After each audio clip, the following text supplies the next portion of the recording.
I guess. BR6, which I assume stands for Brazil 6. Don't know why there's 6. It's like 8 teams, right? Anyways, I think they mean Rainbow Six. Yeah, I don't know. I'm Emzo here. I'm sure you know since you're tuning into this. Got Milosh the Medic over on the other side here, who you may know from Challenger League as well as casting with myself in the last finals, which is why we're here, because we had a good time doing that. Wanted to bring Brazil to you guys. This is not the Pro League, but this is close enough as it is all the Pro League teams. We got Reggie Watts on the screen here. For those of you that are not familiar with how this works, for who didn't watch me doing Latin Pro League last time, basically they send us a feed with no audio because otherwise it'd be awkward if we cast over the Portuguese. So this is somehow less awkward where we cast over the silence. So we just will be here. You won't hear them. You'll just hear us. But it should be a little bit easier with two of us instead of me just rambling like I am now. So why don't you introduce yourself for those who don't know you? Hello, I'm Milosh the Medic. I'm a guy that came in randomly into the scene, according to a lot of people, and I had a lot of fun at the Pro League finals last time. And apparently you and I did a pretty good job. People really liked it. So we're like, why not cast this? Because we can't cast, other stuff. So let's have this as a way for us to not only improve as casters and as a duo for later events, but also to bring fantastic Brazilian Rainbow Six from what we saw in the Pro League to English speakers. Well, yeah. And we also see the two other casters there, the ones who we won't hear.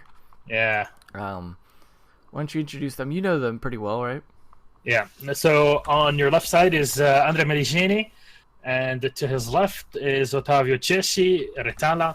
Both of these guys are two of my favorite people in the world, but they are probably my favorite two Brazilian gentlemen that I've really ever met, because I haven't met too many of them anyways. They casted a lot of stuff in the past, and today they are, keeping this up, and they're going to be casting Liga Brasileiro. And later on, they're going to continue with Pro League and all the casting that they do, because the Brazilian scene is huge. It's insane how big it is in general for esports, but especially for Rainbow Six, which means for all you guys, Season 3 Pro League, Sao Paulo, it's going to be freaking sick. If we make it there, imagine an entire stadium filled with Brazilian fans watching. That'd be huge. Just be screaming goal all the time. Oh my god, dude. Okay, I love the Brazilian way of casting. It's insane. It's like football. I love it.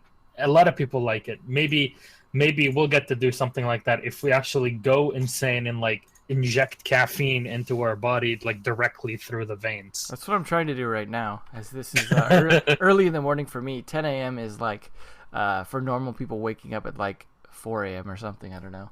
Or 2 a.m. or I don't know how early people are. You can see the scores up here right now, so you could get some idea where things are standing, especially if you're not familiar with the Brazilian teams. You see, I'm assuming P is a win, or points, or... Yes, sure. So that's the amount of points, and then V is Vitória, so the victories, and D is defeats. So 3 points so far. Basically, if you win 2-0, you gain 3 points. If you win 2-1, like Payne did, then you gain 2 points. So a standard win is 2 points. If you win 2-0, that's 3. And that's really how they would be able to break any ties, if you will, between teams for seeding later on, which makes sense.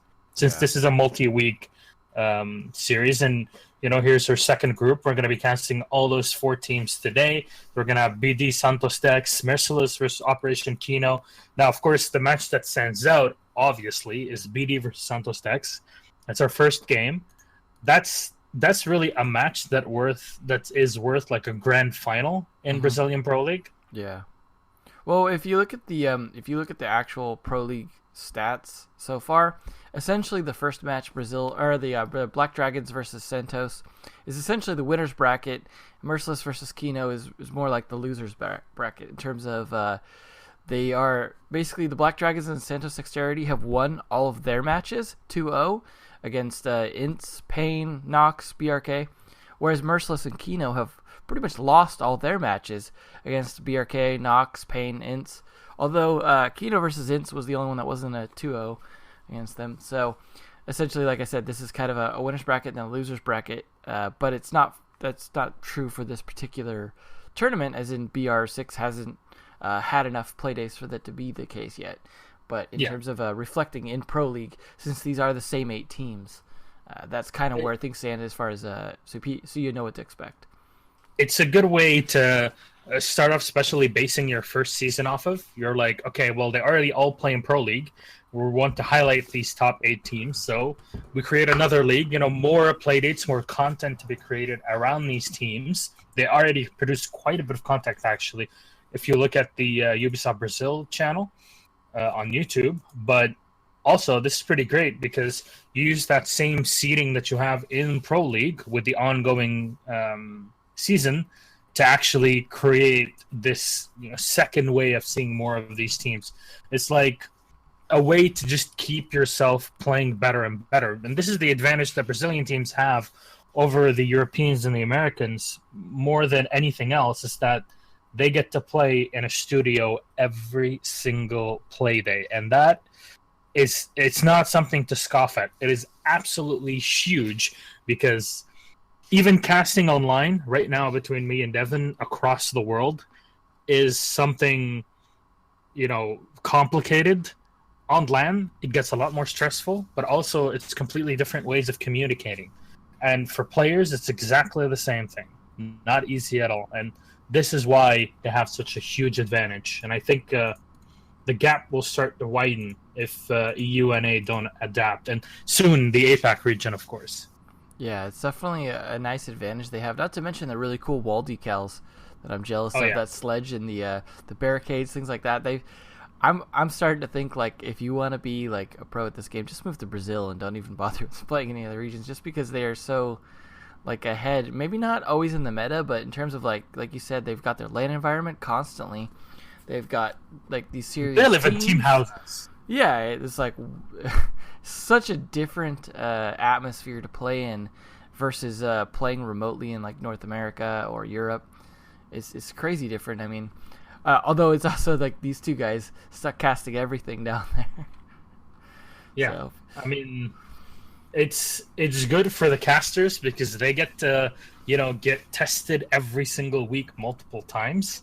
And also good for the players because they do the same. Trust me, when casters stop preparing and stop casting certain games for a while, they start, dropping quality, and you'll notice it when they're actually doing the cast. And it's good for everybody that this keeps happening, because production as well can improve. Like you see, like at least the decals, the way how everything's set up, that takes a lot of time to actually figure out. It's pretty impressive for us then. Maybe other people, whereas we're looking at not just the event, the casting, and the plays, the players themselves, but also everything around them, because you're like, I wish I had funds to build a studio like that, because that would be sick. Someday. Yeah. So speaking of studios, I mean, we now have an extra outside league coming in. So there you go. So so we have the announcement of the teams. The teams, so we have BD, Psycho, 9XT, The, PZD, and Kamikaze, Pretty of course, 9XT. Anyone who saw last season or the finals, that's basically the V3 team. So you'll recognize a lot of these people. They just were under, basically V3, it got taken over by Black Dragons, however they set that up, but basically it's the same players for the most part. So that means you're seeing like people that made it all the way to finals last time, like serious caliber players. Yeah, the only difference being 9XT is playing. Now, 9XT used to play a long time ago for INTZ, then for Dexterity. Then they had their own like 3 or 4 different teams with INTZ and Dex as well within BR and Rainbow Six. And then he moved to Europe, lived in France with an ex-Battlefield player. They were preparing some stuff with Team Epsilon, especially in Paladins, but that didn't really work out. And Battlefield 1 esports never took off because they never existed. and then he moved back to Brazil because they're like, he's a superstar already there. Why would he stay away? So this is actually great for him. This is great for him coming back, and he gets to play on Black Dragons, which is pretty good organization within the scene, especially for Rainbow Six. But we're talking about this like now we have DreamHack actually coming in and starting off with the Nordic Championship, which is great. You know, we get to have more events, and I'll let you keep up with and announce Santos Dex here. Yeah, so this is again familiar players for the most part. Santos Dexterity being a strong team as well. Astro and Gohan definitely being the ones to watch, especially on this team. Not all 5 are the same. It looked like I think 2 new players for the most part, because you had Cameraman, Astro, and Gohan from before. I think Mav as well, and then Silence. Silence that was traded off at some point. Now plays for INTZ. HS Namernga, his name looks familiar, but I'm not sure where he was before. But again, these are some great players. They obviously, as I said earlier, have gone 2-0 in Pro League this season for both the teams they played against, just like Black Dragons have. So, again, a team to watch. Both these teams going to be, I mean, like I said, winners bracket, losers bracket earlier, but at the same time, that means they're kind of both somewhat equally matched up. So both matches should be good regardless in terms of being kind of paired up, even skill. Apparently, Moringa and Mav were on Keyed last season, thanks to our good friend Eclipse. For those of you that are familiar with the North America Pro League, always appreciate Eclipse tuning into all kinds of stuff, supporting everything. He's a really cool guy from North America. K-Kona. Yeah, this is pretty good. Having more tournaments in the scene means that it's definitely growing. Ubisoft has invested a lot of money now in increasing the price pool for Pro League and adding the APAC region and the Invitational, now having doubled their cash. This is going to be big. If there's a point to be a pro, it's to start like literally right now. This is really the best time to be in, because you can actually start making a living off of it. And with more and more organizations and tournament organizers that are starting to come in, mainly now with DreamHack, they obviously have their tournament in the past, but especially now with Nordic Champs, I'm casting that. I basically just fly off to Stockholm whenever they have a play day, and I cast from there with Tenchi. And basically, from what I've seen, that DreamHack really wants to do more Rainbow Six, and this would be great. More tournaments, more events for the scene, and they're definitely feeling it. And this is pretty good for all of us, really. Well, hopefully the fact that there's like such a big scene in EU and in actual South America would be nice if some of that would creep to North America. Maybe we have some actual LAN events up here, but currently, unfortunately, we do not seem to. But maybe this will be the year that changes, or next year, because that's something I think North America needs pretty bad.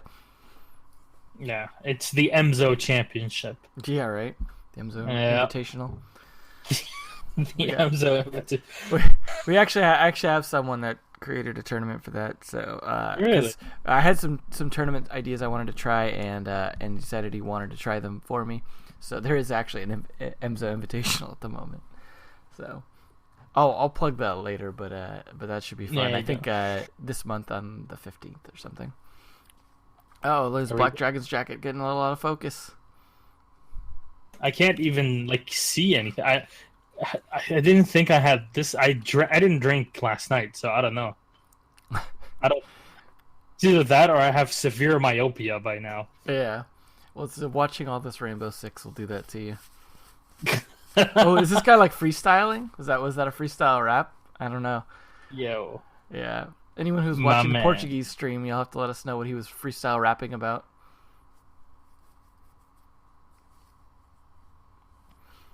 They're all getting prepped. At some point, somebody's going to try to bash that reinforced door behind them, or that melee it.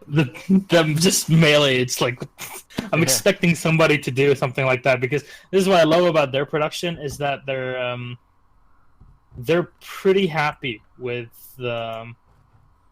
doing some things that Europeans would consider haha cringe. It's no, it's just fun because off camera. I mean, remember Pro League? Everybody just started sword fighting with huge, 5 meter, 20-foot long pieces of cardboard. So it's fun. Whatever's a haha cringe. Yeah, I think I heard that's why Snake quit playing Pro League. He went to go pro in cardboard tube fights. For Honor Esports. Yeah. All right, cool. We got Santos Dexterity guys now too. Mav, as Eclipse was saying, played for Keed last time, aka Keed throwing the game stars. So hopefully he's here to play a serious today. So no, he's a good player though. So I expect good things. Santos Dexterity definitely didn't make it as far as people expected last season in Pro League. So obviously they're looking to play a little more serious this time around. But Astro and Gohan, like I said, some pretty nutty players, especially Astro, can really go off. So I expect to see some nutty stuff from him today, as well as obviously the Black Dragons people. Like Kamikaze can be pretty nuts. I mean, yeah, Kamikaze. When we saw him with V3, just amazing player. And it seems to be a thing with the top tier BR teams where there's very good communication, and there's always that one fragger that just has a bit bigger cojones than everybody else in terms of playing the game. Obviously, we don't have intricate details on all of that. I don't think we want to figure that out, to be honest. But some players, there's always like one player in every team that is a bit more aggressive, and he can handle that pressure of like being the Nesk, jumping outside, and killing 3 people, no problem, and then jumping back in. Yeah, I'm curious how much like kind of spawn peeking and just nuttiness like that we'll see today, depending how aggressive these guys feel against each other. I imagine we'll see at least one kind of nutty thing like that. I would be surprised if we didn't. Yeah. But I don't know. I mean, and everyone keep in mind, again, when you're tuning in this, we have no idea when the match is actually going to start. We don't know what exactly they're talking about or when things are set up. So for anyone just tuning in, we are just getting a feed from Brazil with no sound. But luckily, at least we are to the map veto here. So things are getting there. You can see they actually are doing it in person, which is cool. Something that we don't really do, obviously, during Pro League days. Yeah. So, see Border already off the map there. I'm surprised, actually, because Border has been such a popular map. I'm not sure what the maps have been necessarily for the Brazil Pro League, but I mean in general for Siege Pro League at the moment, Border's been pretty huge. Same with the Challenger League. So this is something that bugs me. I don't see why the first 2 maps don't just start at the center and then they go to the outside. It's a bit triggering. But that's just me. There goes Consulate, Skyscraper and Coastline. It looks like Black Dragons don't want to play them DLC maps. Neither do Santos at the moment. So maybe we'll see. There goes Cafe. I think that map's cancer. So hopefully we'll see probably like a Chalet or Clubhouse kind of thing. Yeah, you are the only one. Like you and Elevate.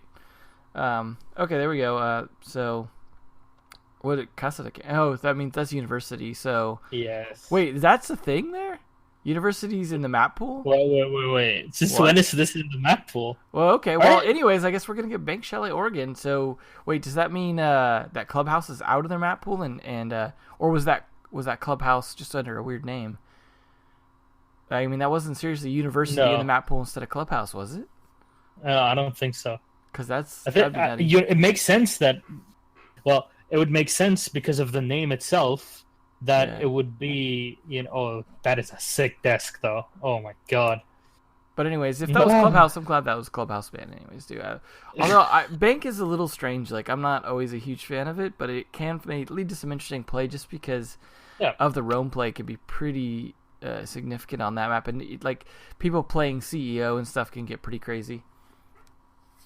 So Clubhouse is Casa de Campo. Yeah, that's what I'm hearing as well. So that's good for them.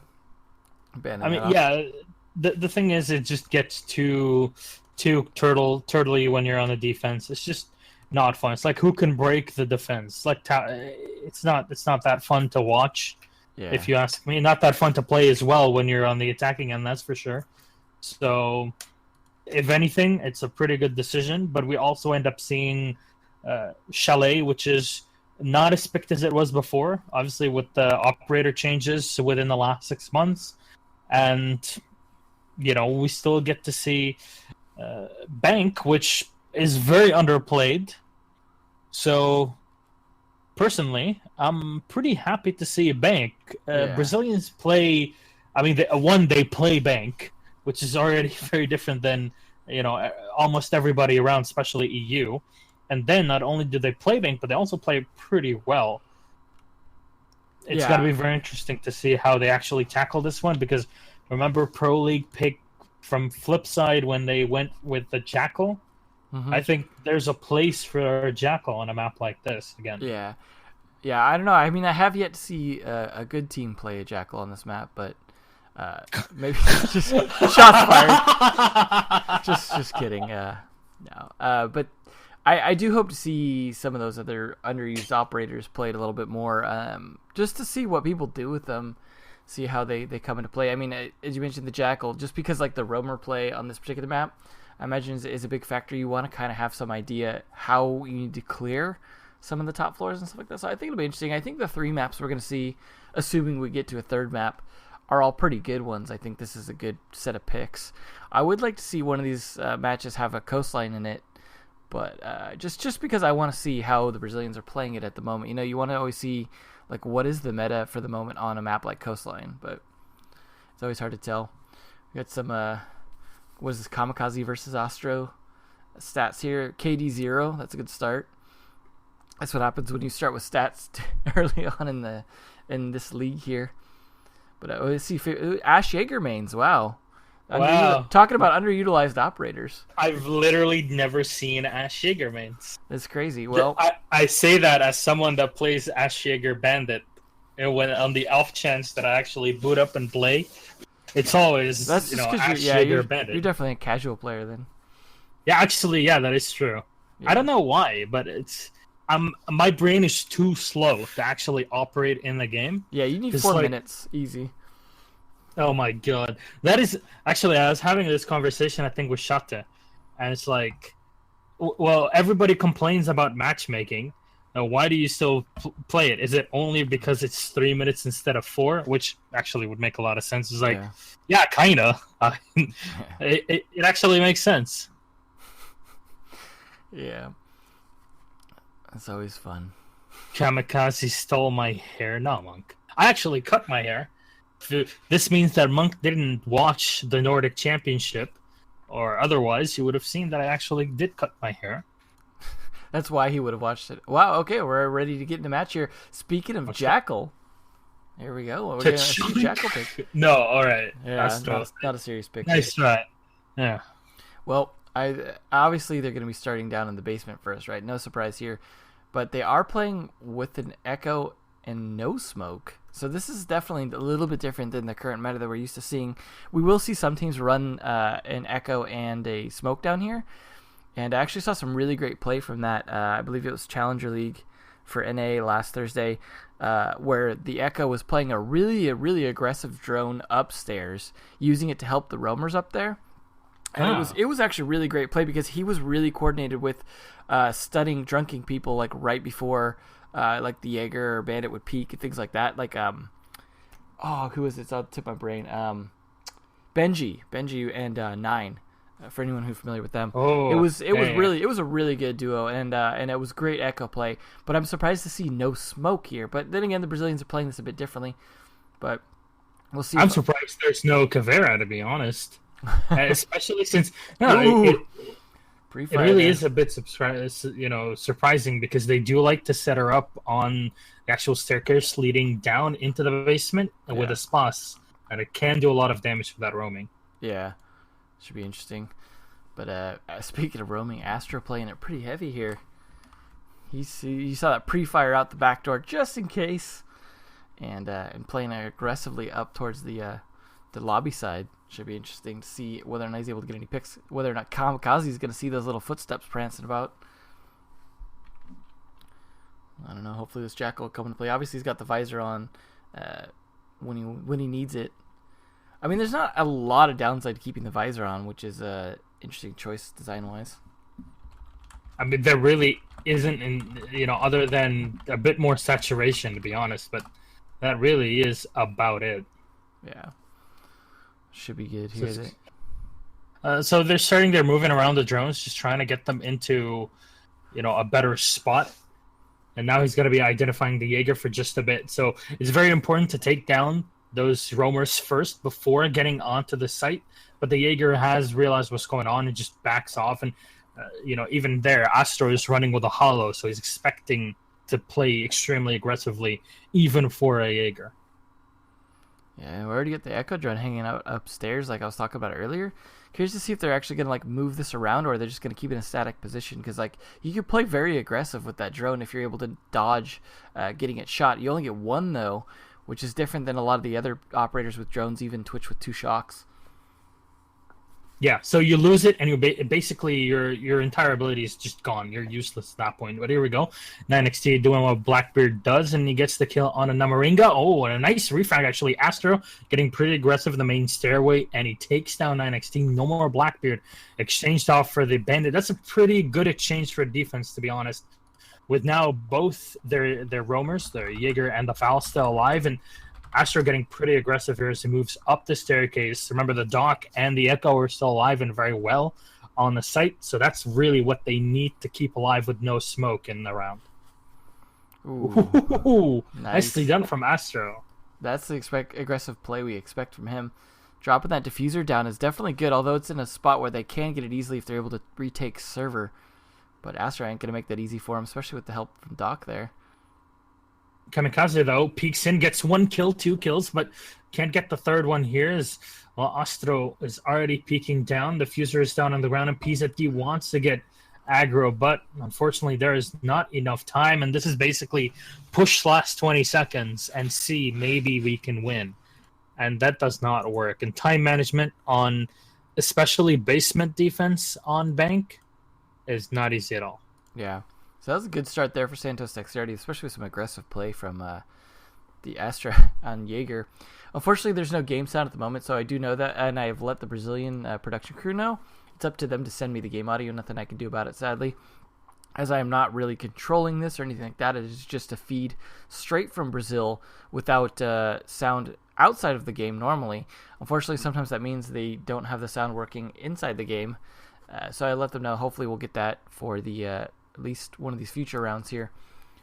Is my headset broken? No, it's unfortunate, but there's nothing I can do to control that, so hopefully they see the messages and get that cracking for you guys. But at least we will see, again, another Echo on defense with a smoke this time, and a little bit different operator lineup, no Doc, for example. So this should be a little bit of a different defense this time, but then again, we're seeing no Jackal on the attacking side as well. So. Now, you would expect this to be a bit more defensive than the last one, because the Doc, obviously how you can have it is that, we saw that especially with the Jaeger, they would go up for a pick and then fall back down, and if they take any damage, there's the Doc that's able to heal them as they move into the back, servers, into garage, and then go back into roaming, like we saw with the pick on the Blackbeard. Unfortunately, the Bandit wasn't able to do much and got taken out. So it's a rotational it's defense, but where instead of just keeping your roamers on one level or two, basically just on ground floor and top floor, you have them roaming around in elliptically and moving down back into the basement and then going back up with the Doc there to put them back in order if they need to. And it all relies on information, but very, very quick information feeds. The way that they play in Brazil is very complicated to explain because there's so much timing that goes into it. But it works out pretty well. Oh, not so much there. Nice trade. Actually, they traded off 1-for-1. And this is a LAN environment, keep in mind. It's not like they were on like some ping thing. They just straight up shot each other at the same time.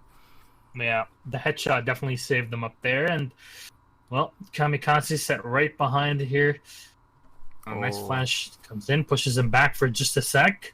But Namaringa is not going to be pushing up just yet. They're going to wait until Mav puts his drone inside. No. These guys can't ever sit still. That's one of the things about watching the Brazilians is like they just cannot sit still on they're not even jiggle peeking. They straight up move all the time, which has got to mean game sound super important. But there's 2 kills out. Ooh, on to Gohan and Mav. Definitely a tough 4v2 right now for Santos Dexterity. This is actually great from the Hibana, from Thi. From Namaringa, excuse me. He actually forces the smoke out from the smoke, so that's one canister already used at the 1 minute and 10-second mark, which is pretty good. You want to force the smoke to use this utility before the actual rush happens. And here we go. A 9XT spotted below, just a flash to pull him away. The thermite gets a bit too aggressive, but Kamikaze is already in there and ready for him. And this is a problem. The Diffuser's already on the ground, but Namaringa peeks from the top side, the skylight stairwell, and will get the kill. 9XT, though, peeks for the second time, and will he be able to get the shot there? There's not many rounds remaining in that Type 89, but Namaringa will be able to land the final kill on 9XT. One more shot on a Psycho, and Black Dragons are only down to the Echo. Unfortunately, the Echo was not a big help for them, but there is 15 seconds left here. The Echo can just fall back if the drone is set in a good position. Won't be this time, though, and a nice peek from P at the end will get the kill, and the Habana will get eliminated. This is a bit of a terrible push at the end. They kind of got forced by it. Yeah, out of time. Namaringa, though, definitely put in a big effort there. Like, it went from a 2v4 to a 1v1 at the end. Unfortunately, it was not in his advantage having all that wire there and stuff like that. He just could not make a peek work, especially when he knew he was coming. But it was still a good attempt, and I applaud him for it. Like, it's 1-1 now, but that was definitely a close one. It wasn't a case where, like, Astro was going around killing everyone that time. He actually had to put in some serious effort, so it worked out, but that also means 2 defensive wins means we're going to switch off that bomb site starting on Teller Archives now. Actually, here's a question for you, Devin. What do you think made both teams really take so long to actually go down to the basement? Was it just that they couldn't take down the roamers, or what? Yeah, these guys know that there's heavy roamer play, especially on this map of all maps, and they just didn't feel comfortable with setting up a take. I don't think it was a case where, like, they wanted to make sure that they had at least an idea where people were at in terms of the basement and making sure they didn't get flanked. Obviously, it didn't really work out because both defenses won, so their attempt at a take just definitely got stalled way too much by those roamers, which is the whole point, right? That's what roamers do. Yeah. So, both teams just played it the way pretty much you should in a sense, although some of the roamer play was very aggressive, and that works as well because if you can get those peaks and get away with it and then just kind of run around the map, take advantage of the layout of this map, obviously you can just burn up so much time between, like, the 3 floors. So, it's not like some other maps where there's easier ways to rotate back the site. So it's the case where they just keep playing those top floors as long as possible. Oh, nicely done there from Astro. It gets quite a bit of damage down on a piece at T, so he's down 50% HP. That'll definitely, give him the advantage if we were to go into an Ash versus Jaeger type of play. Seems like Ash always comes up on top, at least when I'm spectating, versus a Jaeger. So, I don't know. I guess the only way to deal with one or the other is to really go with the opposing side's defense or offense, 17 speed operator. 17 speed, yeah. With flashbangs now. Yeah. So, definitely not going to be any less picked, that's for sure. But here's the thing. They're pushing the...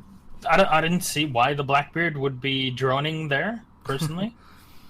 It's a lot more... It makes a lot more sense that they would drone ahead of the Blackbeard to help him move up and use that rifle shield to his advantage. But there you go. Kamikaze on the sledge. We're seeing our first Mira, I think, this time as well. I don't think we saw Mira in defense before, which is interesting to see it on this site, the way they're using it, like, aggressively upstairs even. This is risky, pushing with a Blackbeard into the lobby. You expose a lot of your body going in there, especially with so many roamers. I think this is definitely a risky choice, bringing him in. Yeah, they're really relying on the fact that they have top control, top floor control. But the problem is here, there's so many angles you could get shot by, and that's why you saw parts of the wall that were being taken out by the Val with the Deagle, because it allows them just that, the one space, the few pixels that they need to spot if any enemy is really trying to move up here. And here we go. BCD is going to be able to get 1 kill, though, for the attack. Nicely done. 9XD spots the Val, unable to get a kill on her, and she's just going to fall back into the actual back tellers there.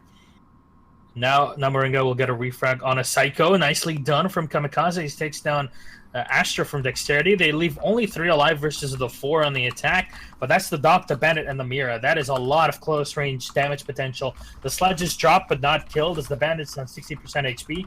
Falls back on the objective. The Ash is on 50 here. Flash is coming in, but 10 seconds remain. And I think this is going to be a repeat again. Either no more time or just, going in for TDM plays. But the Diffuser is going to get set right at the last second there. Cameraman pushes in, gets 1 kill. Is he going to peek against the Blackbeard? Yes, he will, but more than enough time for Nanaxi to just switch his rifle shield around, trying to move from another angle as the Mira set up for the kill. There's not much time remaining. Cameraman's going to get taken down. They spot up the last player. Will the Bandit move up against them? Yes, he will. He's going to get kill number 1. PZT is ready for him. Well done on the door. We'll get the kill, and that's going to be the round for Black Dragons. Now, once that Blackbeard got on the other side of the tellers, he definitely seemed to be in a better position, fought that well. I mean, reloaded his shield a little prematurely, but, eventually got some good kills. Did get taken down, but that was a good first attacker win there. So, nice start to switch things up and not just be so defense heavy. Obviously, this is the less good bomb site to defend, so it's not as big a surprise to see it switch around, but we are going to see a Fuse now, and then an Echo. Fuse bug? Oh, dude. Okay, so this is a thing. Pre-invitational, which is when I really started to, get into Rainbow Six, casting, seeing the Brazilians playing bank, it was always, we're going to move in if they're defending Artillery Archives, and the attacking team would get to the top floor, buck everything, and they just shoot at anybody down below. And that's how they won every single round on attack. A lot easier than what you would think. And now adding the Fuse into the mix, that is going to be very difficult to play against. Very top-heavy attack. Yeah, and if you don't have the roamers that are playing on the second floor, it's going to be very difficult, because if you give away that second floor, it means the attackers just have every single possible advantage. Yeah, I mean, that's assuming those operators live, so hopefully if the defenders... I mean, this is... If anyone's going to be an aggressive defender that will actually peek and take down attackers, even if they give up the top floor, this is obviously the people to do it, so... But, I mean, someone like Astro gonna run in pretty aggressively with that drone there, so you're going to see him getting droned in by Cameraman, very appropriate name to be droning in for the entry fragger, but... Assuming Astro doesn't get double KO'd this time, it would be nice to see if they're able to get this top control quickly. A lot of bullets raining down on the Bandit here, but as we were talking about, that's Astro getting a bit more aggressive. PZD waiting up for him. Astro, though, already aiming down sights.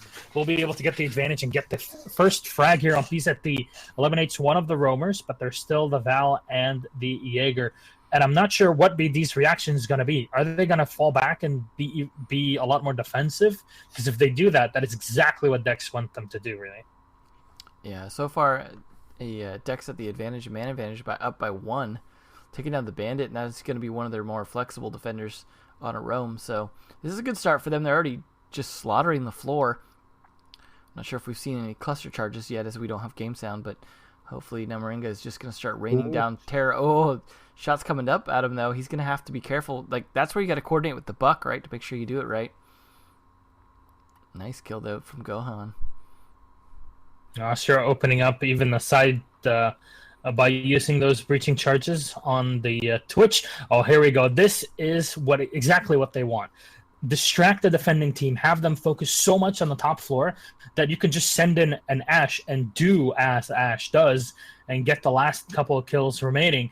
And they're going to try to push Kamikaze here. Here we go. I'm going to take down the Echo. Last alive is a Val, and it's going to be very difficult. Even though she does have a Nitro Cell on her, Psycho can definitely use it to get a bit more damage done. But here we go. Gohan will get the last kill on Psycho, lands a 3K, and they just played directly into the hands of Dex. That's we started explaining the strategy that they would have around this operator pick, and it's yeah, that's exactly what they wanted to do.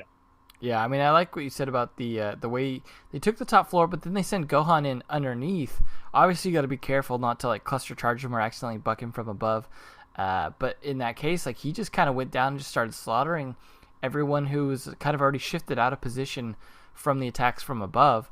Once he knew that they were kind of shifted out of those positions, I think he had an easier time kind of predicting where they were going to be. I think they needed to really be aggressive on pushing against that top floor if they wanted to hold that, especially before Gohan got downstairs. Once he gets downstairs, then they're just going to start getting shot in the back if they're trying to push the top floor. But at least they're going to be going downstairs now. We saw both attack wins after both defensive wins, so that means we're going to go back to the bomb site and see if that's just going to change up, or we're going to see constant tit for tat between these two teams. Obviously, Namaringa, Astro, and Gohan doing so much on the dexterity side. The other two guys don't get a chance to even get much more than one frag between them. So unfortunately, yeah, we are seeing. Is this our first mute? Did we see the mute last time when they're on defense? I think that was just the Echo instead. Exactly. So should be interesting. I mean, you see him placing some stuff up here. Not as many good choke points for mute on this particular map compared to some other maps, like say Oregon. So I'm not sure if there's as many good plays for him there, but the basement is a little bit better than some of the other ones. Like, if you're gonna focus as jammers on the basement, sure, like you could stop a lot of good drone spots, but upstairs it seems a little trickier, especially when like you see, for example, Thigh throws drone in through the window up there. You get pretty much get around from anywhere from the top floor by just jumping over most of the drone spot or the jammer spots. So we'll see. Unless you keep the jammers really like so close around A and B. If you don't do that, then basically you might as well not pick the mute for the utility. And remember, they're sacrificing a castle, they're sacrificing a pulse, a mirror on this. So in your head, just right now, by me saying those operator names, you're like, wow, this defense could be substantially different if they had any one of those operators that's sitting down on there, and would have changed their complete setup. And yes, indeed, and this is why you have to be sure of why you're picking the mute at this point, because unless you put those disruptors in a good spot, I don't think he's really going to be doing too much. But they might be just relying on him spotting the drones and actually being able to take them out with my actual bullets. Yeah.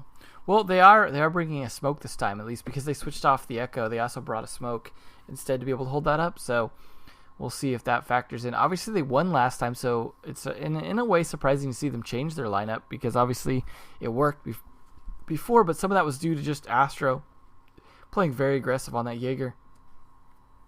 So we'll see if he can do that again. Yeah, Psycho's going to open up the hatch. And I'm pretty sure that they won't be jumping down through here. There's a minute remaining on here, so it's good. So far, so good for the attackers. They're actually setting up to try and push, and hopefully it doesn't take them too long before they actually make the move. And this is now where the actual disruptors are going to come in. Unfortunately, they didn't stop that drone from getting the info on the two players in the back. They're going to launch a whole lot of flashbangs down below. And that's really what you get. The breaching ram is going to be used up there, and then Moringa is going to fall back for just a second. Way too many people crowded around this hatch here. Oh, right from behind. Here we go. Get skill number 1. Get skill number 2. Nicely done from PZD. Both of them watching the same angle. That's a huge no-no. Just walks in and throws bullets. Yeah, they lose out the Jackal in this engagement. Oh, a perfect smoke coming in. Almost dropping the Ash, and C4 coming in from Gohan as well. A perfect duo with Mav. Gohan going all the way around as well on the Val. And this is devastating for Black Dragons. They're only left with Psycho. He gets 1 kill, but no time remaining. And that's going to be Dexterity to pick up a 3rd round on here. That was sick, actually.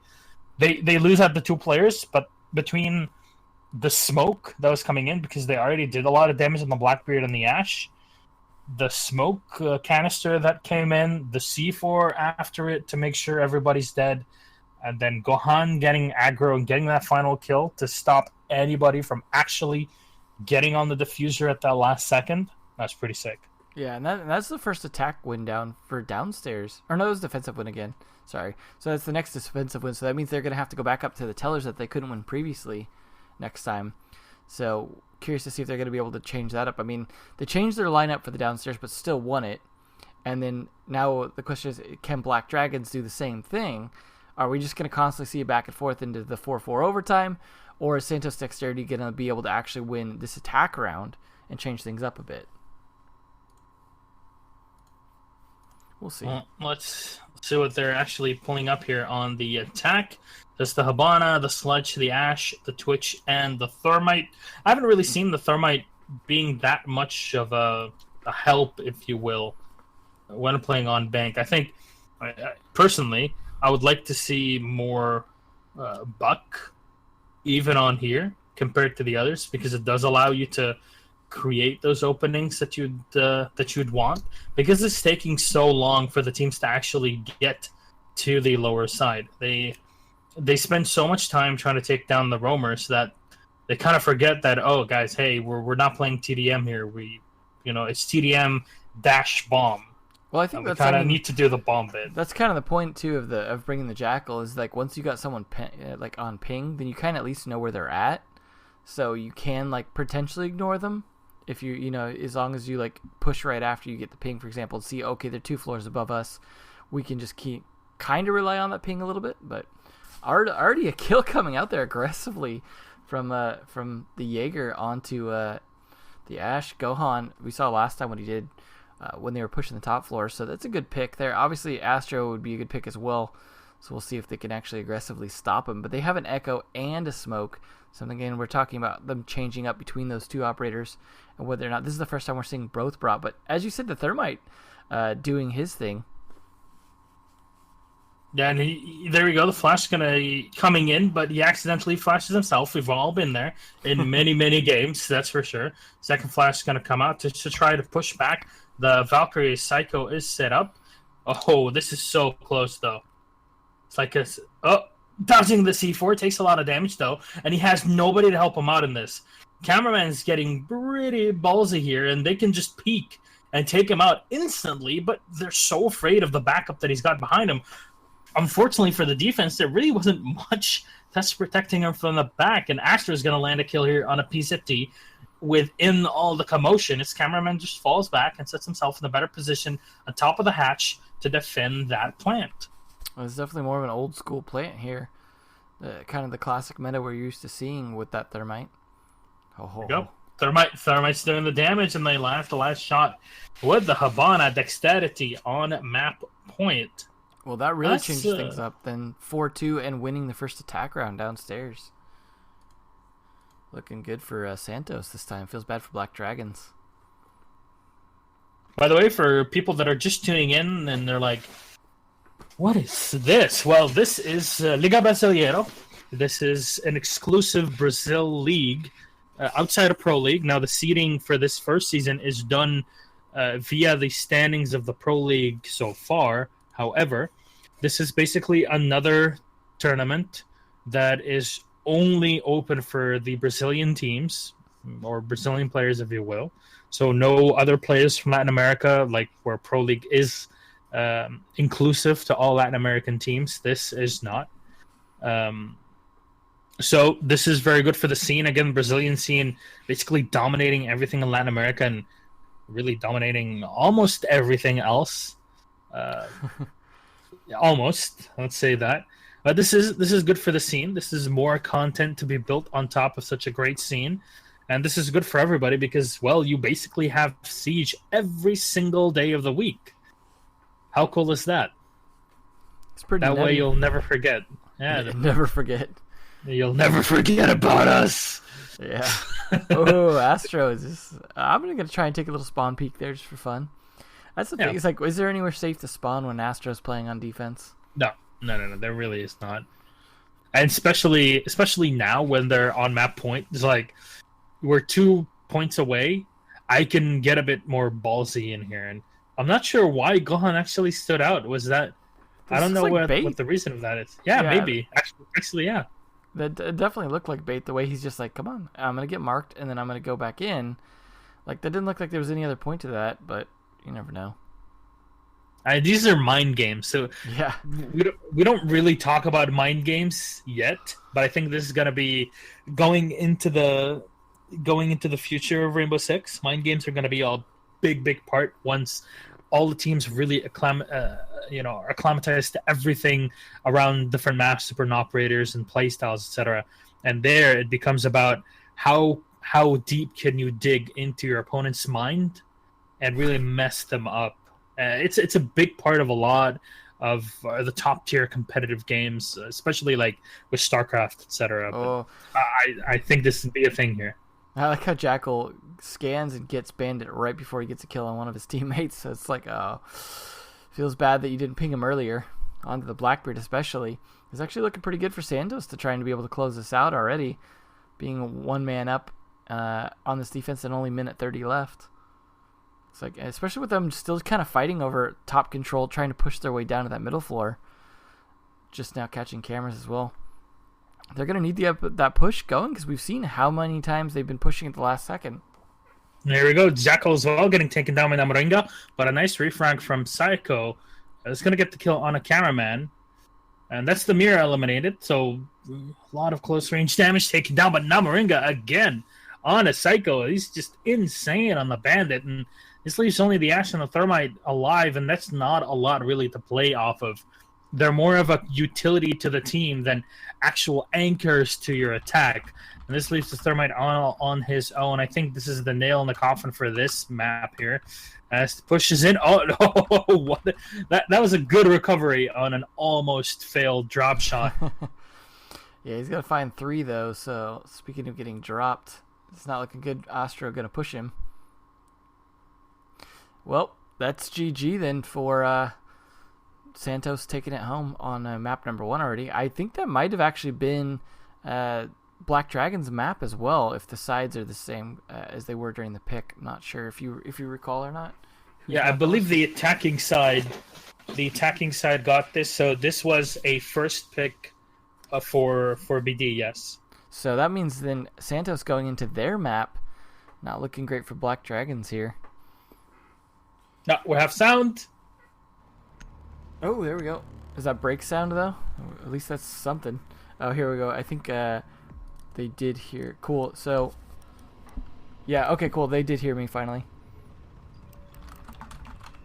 Unfortunately, we don't get to hear Andres and Otavio's voice, but for you, it's good. I think it would be very difficult to hear both English and Portuguese at the same time.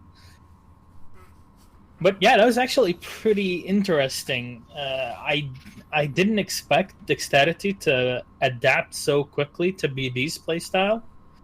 And really, in that third round, when they pulled up the buck, when they started defending Teller's archives, at least when we saw BD going for the defense, it was surprising how efficient Dexterity were in basically forcing BD to play exactly as they want to. So this is one of the earlier rounds. See the pick from Namoringa there. He got the 3K, the end one here on 9XT, but just not enough time to get all the way down and play that 1v1 versus T. And really, this was pretty sick play as well. 9XT falling to the opposing side of the Black Dragons defense. Comes in and gets the final shot from the back. And this is where we saw Gohan just going absolutely ham. They basically gave him all the tools to rush into the site and get kills. Just get kills whenever you want. PZD trying to do the same thing here. Unfortunately, that round didn't go too well for BD. Yeah, I mean, I think BD had some great plays there. They went back and forth, tit for tat with Santos the first couple rounds. First 4 rounds really was a back and forth between those two. But then once Santos got the edge, they seemed to be able to keep it. Just such aggressive play, winning out against them. I mean, Namoringa especially really coming alive that last round, doing some great work. Oh, we're getting a little bit of a weird click here. Let him know. Somebody's clicking. Just getting antsy with that mouse. Yeah. So at least we have game sound now, hopefully, assuming that that's not just a lagged, messed up game sound. At times, it's just that one button that was clicked by mistake, so there you go. Oh, and announcement actually, SK Gaming just won ESL 1. Ooh. So Brazilians pretty happy. Actually 3-0'd the North Americans. Who would have thought, right? NA, haha. Curious if this means we're going to a break or what before we get into the next map. So, I'm not sure. Don't lip read Portuguese, so.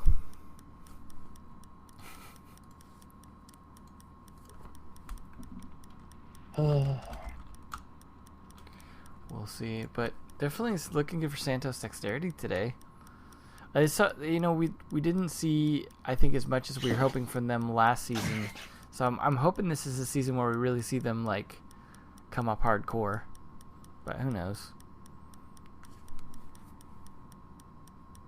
So it's actually a decent question. Who's gonna cast Asia? Well, the same Pro League casters you've had. Is that confirmed? Like, I don't know if there's if ESL is going to be casting it or not, because that had added a fourth day. So, I mean, yeah, maybe they would need a couple more casters. Yeah, that'd be interesting to have. Like, yeah, I don't know, more casters. Yeah, I don't know who they're gonna call up though, since Spanky is now working at Player Unknowns. You think they'll just go up and hire like Shate or something? Definitely possible. I mean, Shate is like, you know what? I joined ENSA, the one of the best orgs in the Nordic region, if not, the top one for Finland. That's for sure. So you know what? I'm just gonna quit and become a caster. That'd be nice. Yeah. Well, it looks like we're on a quick 2-minute break, so just to give our voices a break here, I'm just going to throw on the music for a minute for this 2 minute 30 seconds, since this is otherwise going to be a long day. So we'll be right back in just a sec. Hopefully the music will drown out this click sound.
We are back with the Pro League, or not Pro League, but BR6 League. Kind of Pro League. The Pro League teams playing in a non-Pro League Pro League. So.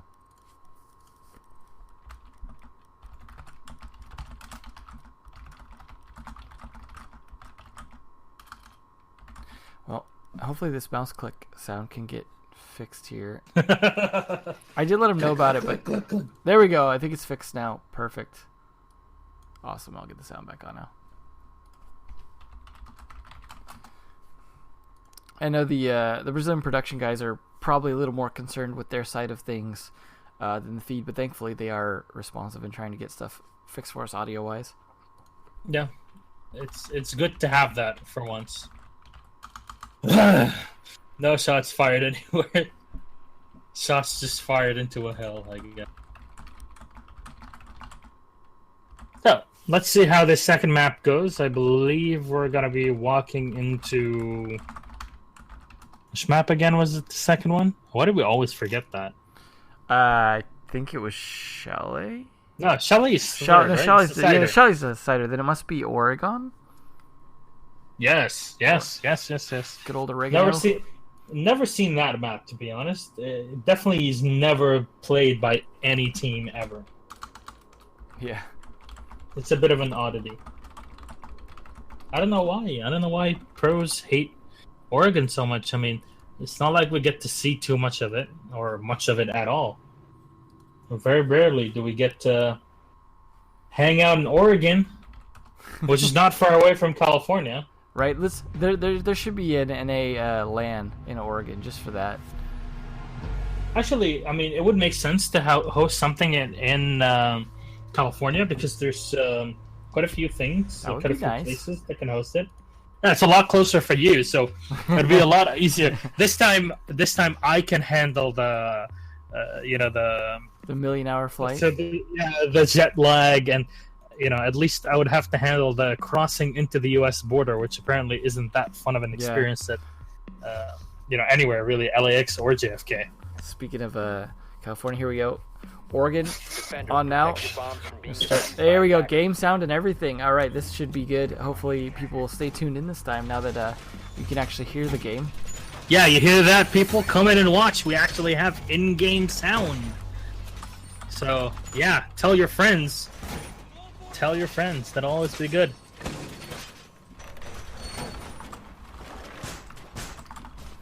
So hopefully we'll see a good defensive setup here from Santos. We're not going to see... or no, sorry. Did they have the sides wrong? It looks like they have the sides wrong at the top. So they're going to need to fix that. I'll let them know as well. Attackers must locate and defuse a bomb. So, alright. See Astro on Twitch as usual. Assuming they play that every time. Fairly somewhat standard attack lineup. They're not going to go with the Blackbeard. Obviously going to be attacking. I believe it was the basement this time. Should be interesting start here. The Pulson Armory is such an old school thing too. It's funny to see that come back. I always felt like that never really worked. It was rare for him to actually do a whole lot from there. Curious to see if like the Brazilians somehow figured out a way to make it do something. They always somehow they always do it. I don't know how. So they're trying to move up with Mav and Astra in the back. Gohan's gonna get spotted. PZT's gonna miss every bullet in that SMG. Feels bad. That is pretty terrible. What is this? The Ash now is defending the site against the... What is going on? He's like, I got this. Don't worry, guys. I'll hold sight. You guys go take Rome. What is this? This is madness. This isn't madness. This is Brazil. I guess so. So this is a first here seeing Gohan just holding sight. Oh, what a shame. Kamikaze with the, oh, with man. the heavy barrel on his UMP. Nicely done. Gonna go for the shot into the wall. Almost taken down cameraman, actually. Gohan gave them so much time to get on it, and that is a great flashbang to come in on them. Pull them back. Well, this is definitely going good for the attackers. Still at 4-3 right now. Oh, as I say that, it goes 4-2 and then traded back. Scanning. Whew. Low on HP here in NXT. This is gonna barely survive. The diffuser needs to get grabbed. Oh, the grenade coming in at the last second. Diffuser's gonna get planted though. Kamikaze will get a frag of his own and is left to a 1v1. Actually, no, the pulse. Oh, he's got barely any HP! Will he have enough time though? Oh, this is gonna be. Oh yeah, he's gonna have enough time. Last second. No. It's so close. Defused. Attackers win. Feels bad on time there. It's always unfortunate when you kill everyone, but then you don't have enough time to whack off the diffuser. This entire round is just like, what? Yeah, this was the oddest Oregon round I've seen. It's fun, that's for sure. Yeah, just a bit nutty. But the Santos Dexterity already in the lead here after winning last map 5-2, starting off with a 1-0. And they're gonna be attacking the basement as well. We'll see if Gohan will defend this as well as a defender as he did as an attacker.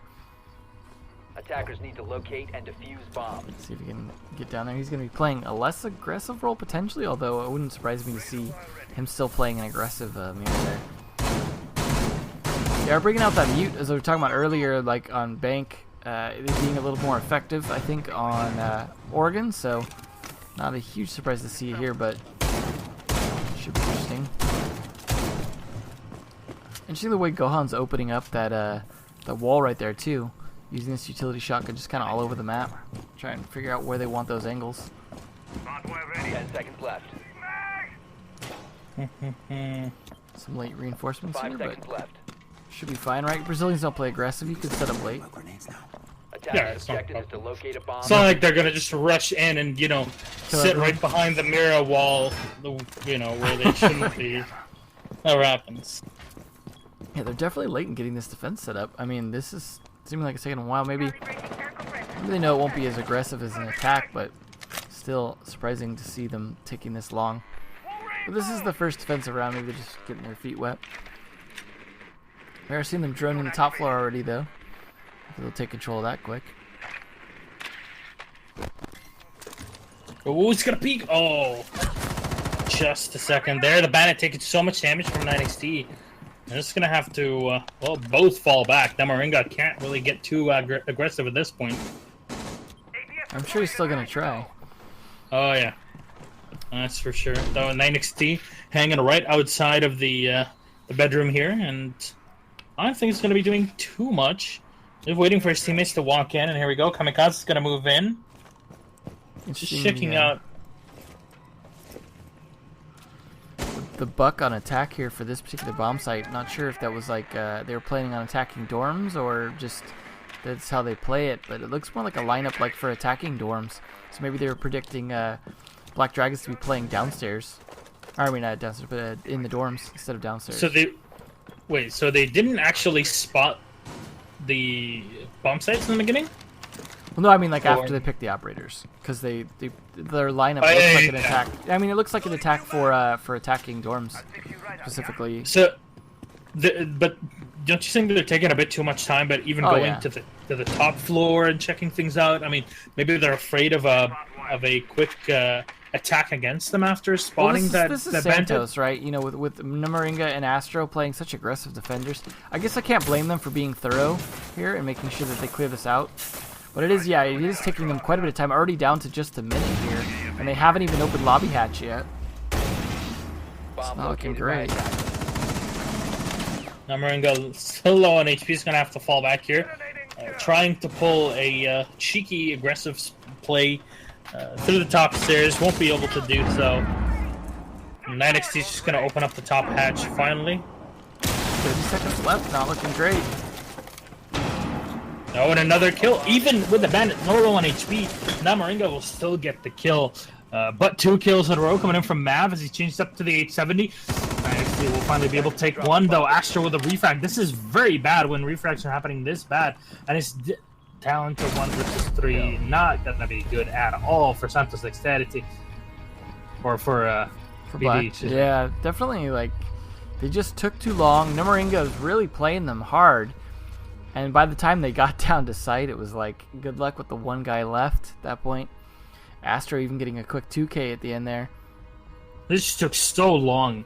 Like, they scout things out so much. I mean, they have to scout it out very well. But they take so long, and actually starting the push, starting even to set up, that it kind of hampers the entire attack from BD, and it kind of happens as well on Dexterity's side. Even though on their first round they were a bit more aggressive, they were able to just, push in and sit right behind where the defense would usually be. So, I mean, Yeah, it's a bit odd. It's a bit odd to try and analyze it, really. Yeah, hopefully Black Dragons will defend a little bit better this time. Maybe not let Gohan defend for them. Be good. Definitely not looking like they're going to make a kind of comeback on this particular map. We may not see Chalet the way things are going so far. Hopefully we will, though. Shout out to Snaka. What's up, man? 10 seconds to insertion. So, hopefully we will see a little bit of a comeback at least, though. Otherwise, this is going to be a bit of a shutout from Santos. It's definitely looking like their map. They picked this map, I believe, so we can see why. They know how to play it very aggressively. It seems like BD just don't have the map flow down, or they wouldn't be taking so long taking control of the top floors on that last attack. So, it's definitely paying out for Santos, especially, obviously, Santos have the map flow down when they're able to put an Ash down onto the site on them on the first round, so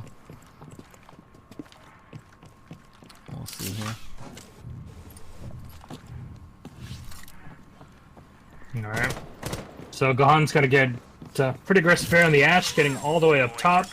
Actually set himself in a bit of a risky position. You can definitely have that window opened and him taken down. I'm just going to start droning in. And making sure where the defenders are actually set up. Should be, there we go. So he spots out the bandit just lurking in a pretty standard spot there. Woo! 9XT! There you go. Almost empties the entire mag. And this is the time for him to peek, but no, Psycho's ready for him.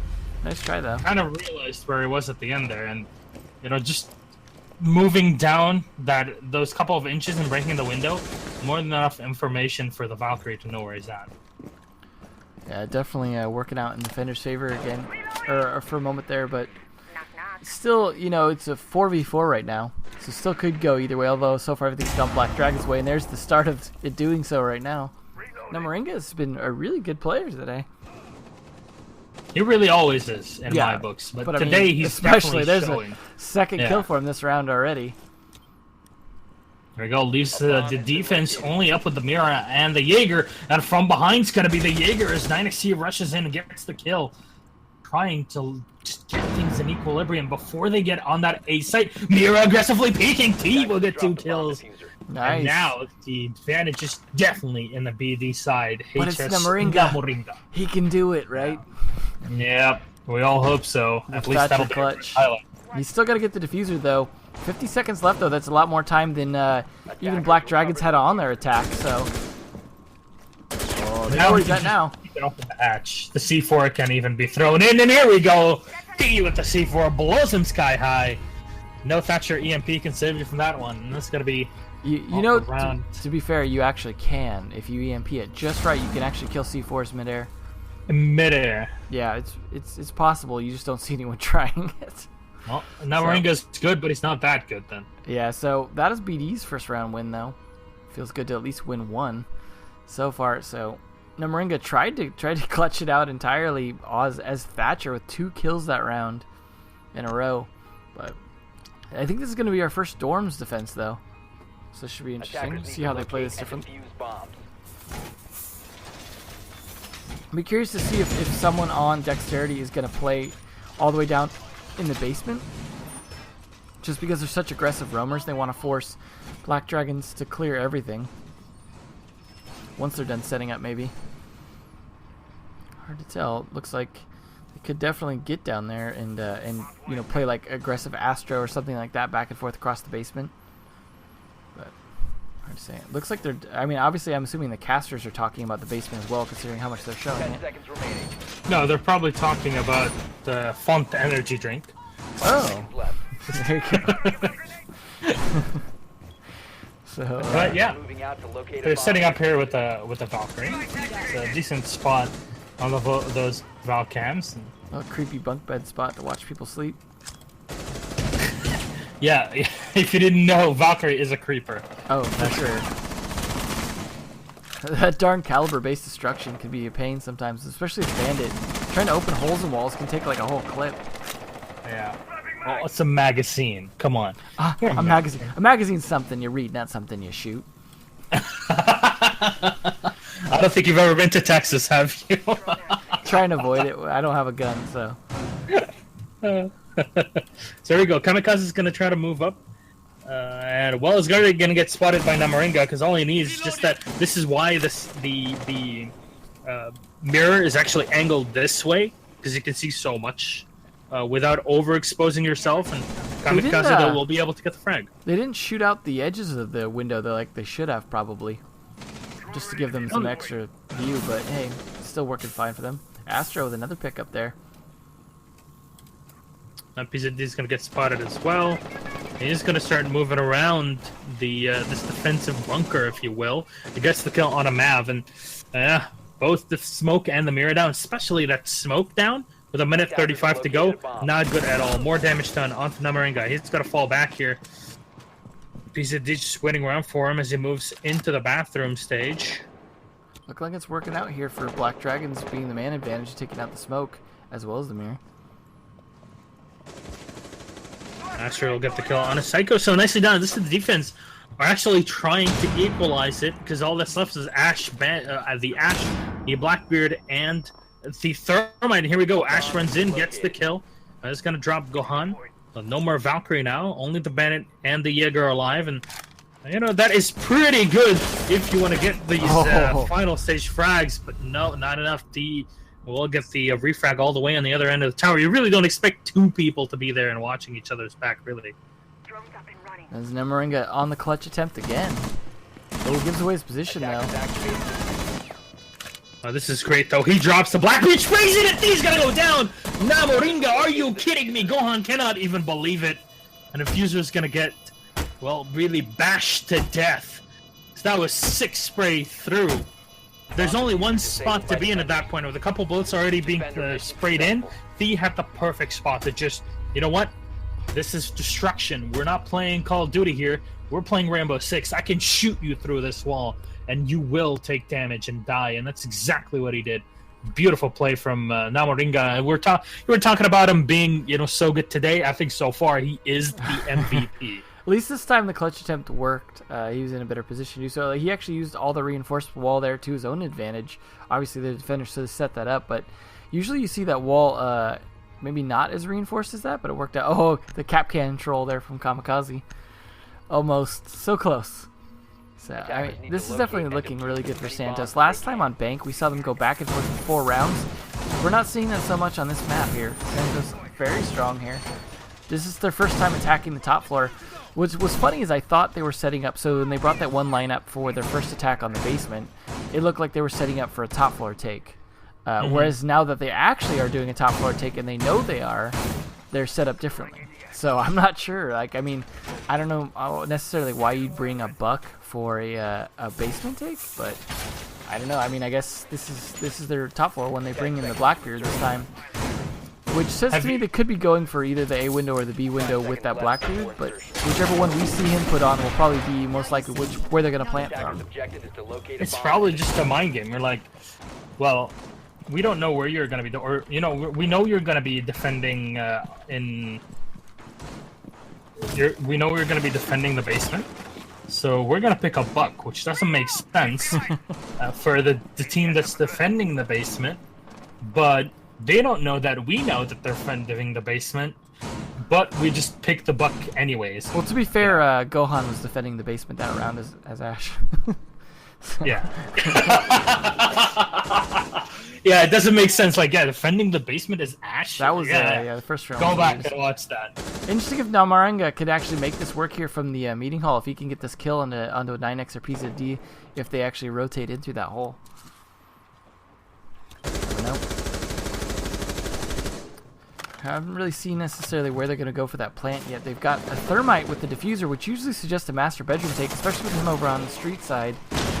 Could be going for that. Ooh, there's Namaringa already. He's just aggressively in here. He's like in dorms pretty much already. Oh, he's down. Oh, it feels bad. He tried though. He got 1 kill. That's what helps.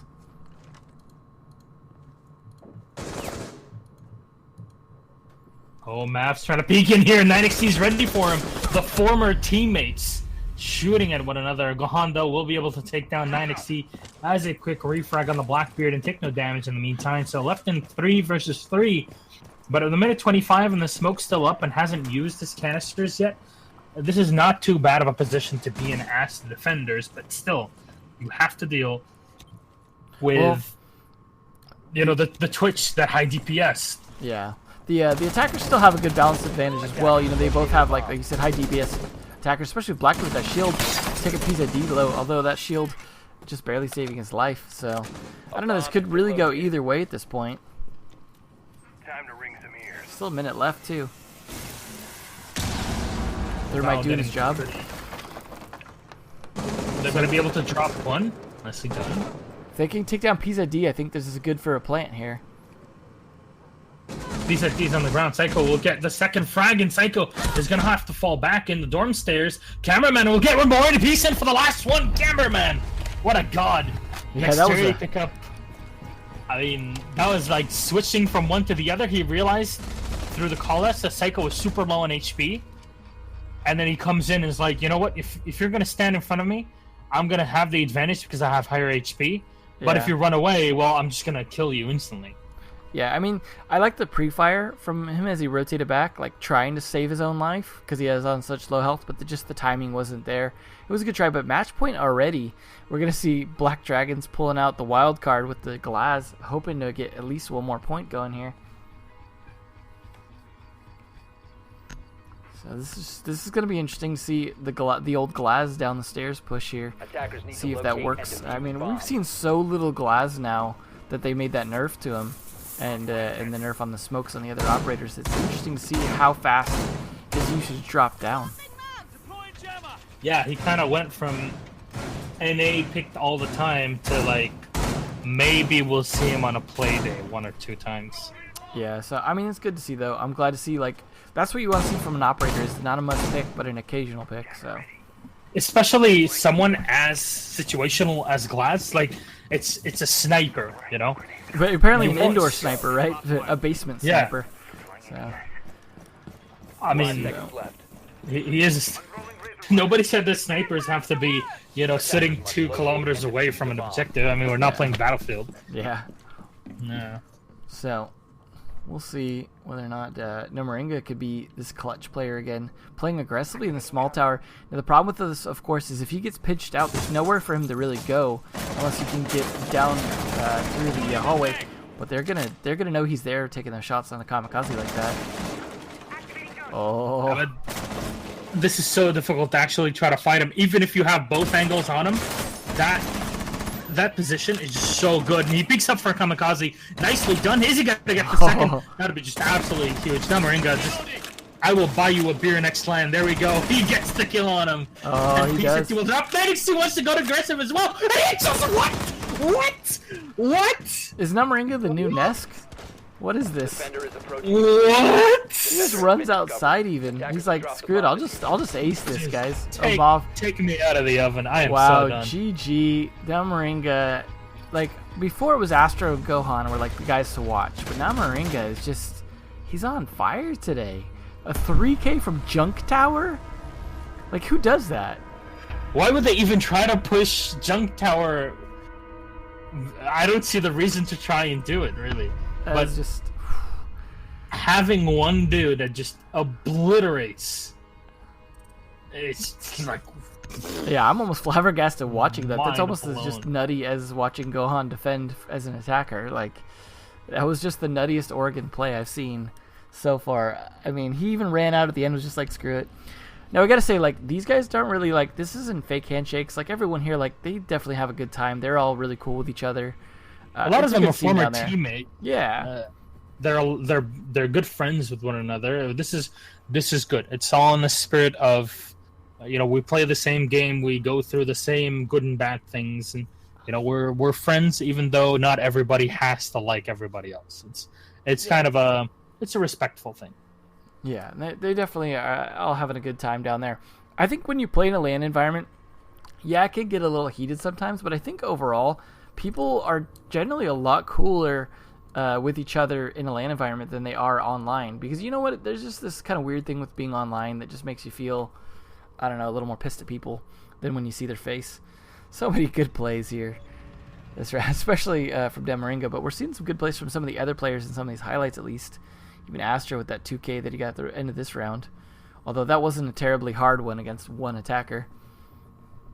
9X, though, definitely has a few clips in here. He was, or 9XT, rather. He's playing pretty good this round, but unfortunately, it wasn't enough. So that C4 kill at the end. Poor Thatcher. Now Moringa's like only failed clutch there. PZD I thought was playing pretty well as well, but this wasn't enough. He was kind of trying to carry his team a little bit, I think. Now Moringa with one of the many series of kills that he made, that clutch there. And then this could have worked out a little bit better. Unfortunately got killed in the attic there. Another 9XT clip there. Cameraman just playing this smart, getting that last kill right as he turned around. That was good timing, really. Oh, then Moringa with the 3K from Junk Tower. Oh, God. Just playing that filing cabinet. Jeez, and he's got 2 drones sitting there looking at him, too. This is not a situation where they didn't know where he's at, right? Like 2 drones watching him. Let's rush up to the tower. This is like, and then a knife. If you had, yeah, this is like if you have a diamond in like a bronze match. Yeah, that was very much a ranked match at the end. I mean, look at the knife kill on Glaz, right? Like, just what was that? I feel like Black Dragons probably just gave up that last round after that 3K. It was just this is like, okay, this is over. So 5-2 and then 5-1. Santos Dexterity definitely playing strong today. I think they're not going to be going into Pro League looking to place poorly like last season, that's for sure. Already up there, both their matches they've won. So they're looking strong to actually maybe make it to finals this time. And then playing today, obviously, as well. Now Moringa just ripping it up. Hoping to see that guy at finals. Heck of a match today. So next match we're going to have is Merciless versus Operation Kino. So it should be interesting to see. Like I said earlier, those are kind of the losers bracket. So in theory, they should be evenly matched. Out of the 2 of them, Operation Kino is the only one that even got 1 map off of another team. So maybe favoring them. I mean, these are both teams that weren't in last season. Yeah. So yeah. That's the thing. Like, it's gotta be very difficult to predict. Yeah. It either will be a super tight game or one team will just roll over the other. I'm gonna favor Kino because it's got Diogo and Intact, and I recognize those guys at least. So like, and they're like I said, the only ones who've taken a map off another team. So I'm gonna be favoring them, but we'll see like in terms of how the maps go and how things play out. But should be an interesting match between those 2. Hopefully, since they're in a LAN environment, it won't take too long to get the second match started. But you never know. Sometimes LAN stuff takes longer than you'd think. Just because they're in the same room doesn't mean they don't have to switch all their equipment around and get all prepared for that. So may take a minute here. Probably we'll have a break here soon, but we'll see. And this is the thing, like for people that don't know how anything in production works. If you see casters rambling on for no reason, even though they kind of go off topic at times, it's probably because there's some delays, and those things have to be covered by the casters or by analysis or something. So you don't hear it, but there's production always in your ear that's telling you delay 5 minutes, and you're like, oh, I need to think about random shit now to talk about, or actually be able, if it's a really good game, you're gonna have a lot of fun just going through all of the details of what happened or what might happen. This is something that we had last Pro League, actually, where we're like, damn, we wish we had some more delays, because you could have given us 10 or 15 extra minutes. We would have rambled on for even 2 hours about the details. Yeah, that was a pretty quick one. That was definitely a fast-flowing finals for sure. Yeah, like, for us on the desk, it's like me and Emza are ready to talk about details with the there's no with the lineups and everything. Although, this god, 19 to 9. Oh my god, good ratio. He's doing quite well here. Good KDR. So yeah, he is definitely the MVP, I think, today, making Astro and Gohan look bad even. So I think Santos just have some serious fraggers on their team now. So even if Namaringa doesn't show up, I feel like Astro and Gohan still will. So here he is talking to him in Portuguese, of course. So we have no idea what he's saying. Can you give us some idea what they're saying? I mean, I don't read lips. No, you It's just gotta look be it up. even. It's fine.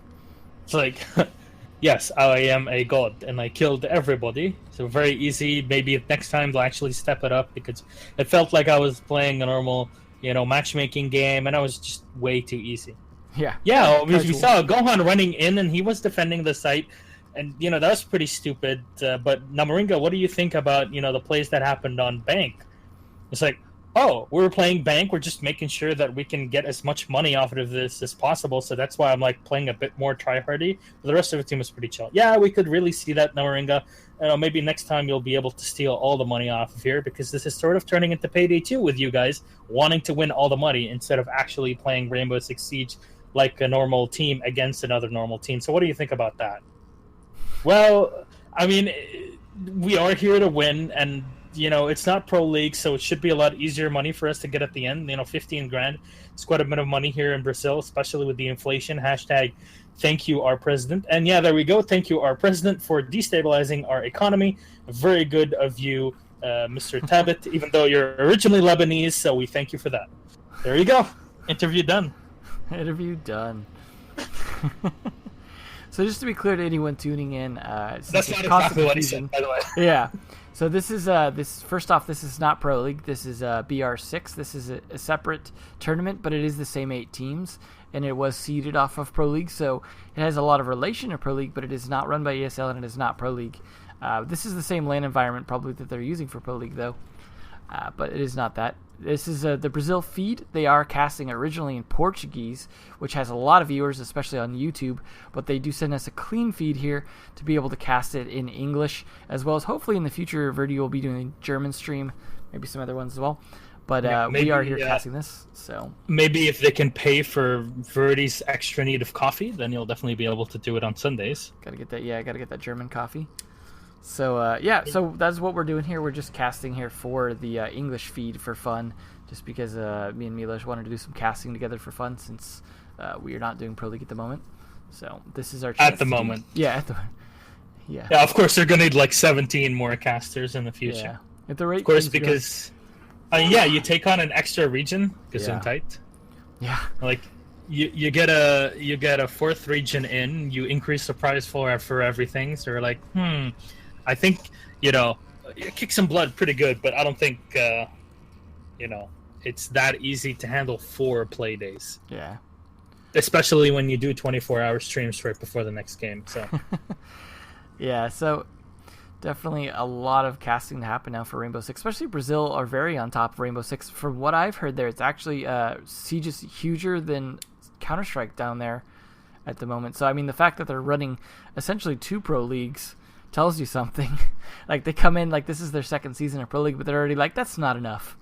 We're going to have a Pro League on top of our Pro League, essentially. They've had Elite Six. Now they're going to have this. Now, the start off, this is the first season. So we have the same teams between Pro League and Liga Brasileiro.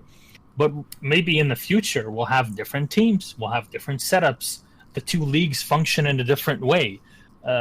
With the way that the play days are set up as well, with the point system in this league, etc. So it's good to see different ways of telling the same stories right now, but later on we'll see those stories even differ, which is the thing we're really looking for. Yeah, I think at this point I'm just gonna move down to Sao Paulo. There's just like so much more going on. Sao Paulo is definitely a great city from what I hear. Well, we'll see in November, right?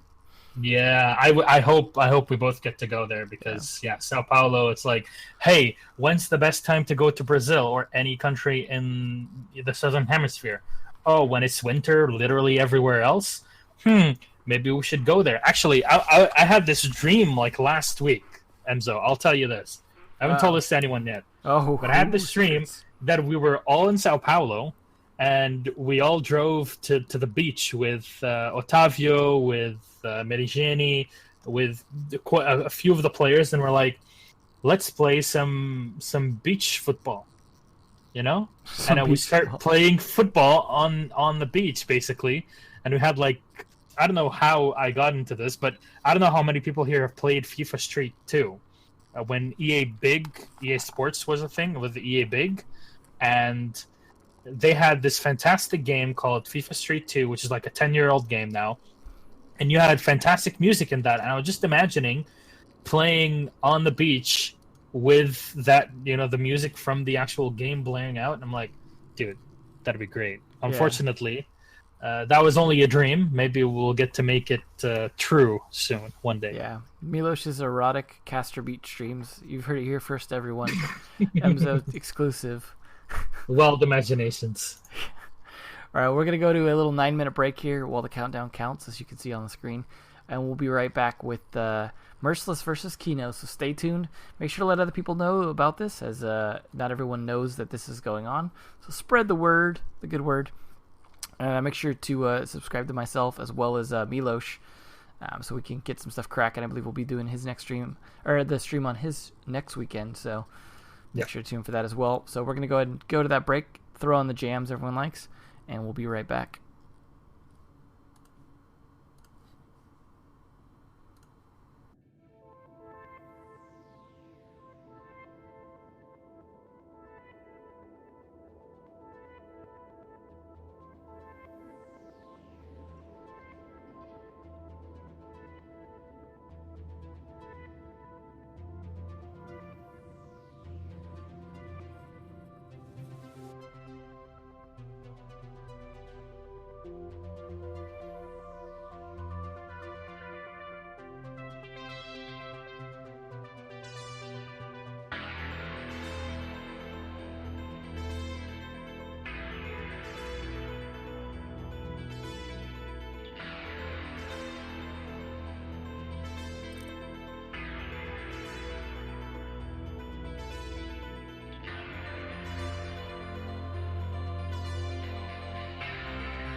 be the best of the best of the best.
Alright, here we are back to see the next match here, Merciless versus Operation Kino.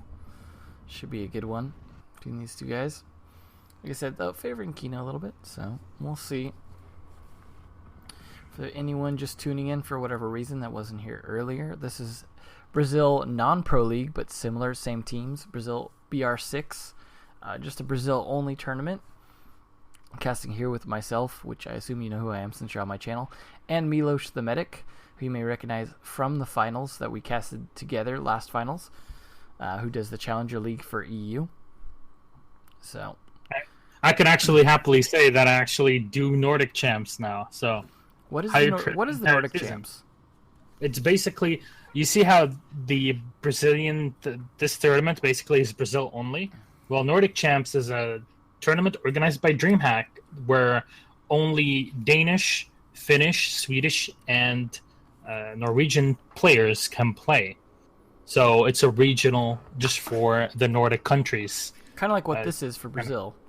Exactly, but it's for the Nords, and this is part of the Nordic Championship. So DreamHack has this event pretty much every single year, and at least once. And it involves this year for the first time Rainbow Six Siege, and it has 100,000 kroner on the line, which is around 10,000 euros. So that's about $12,000, give or take.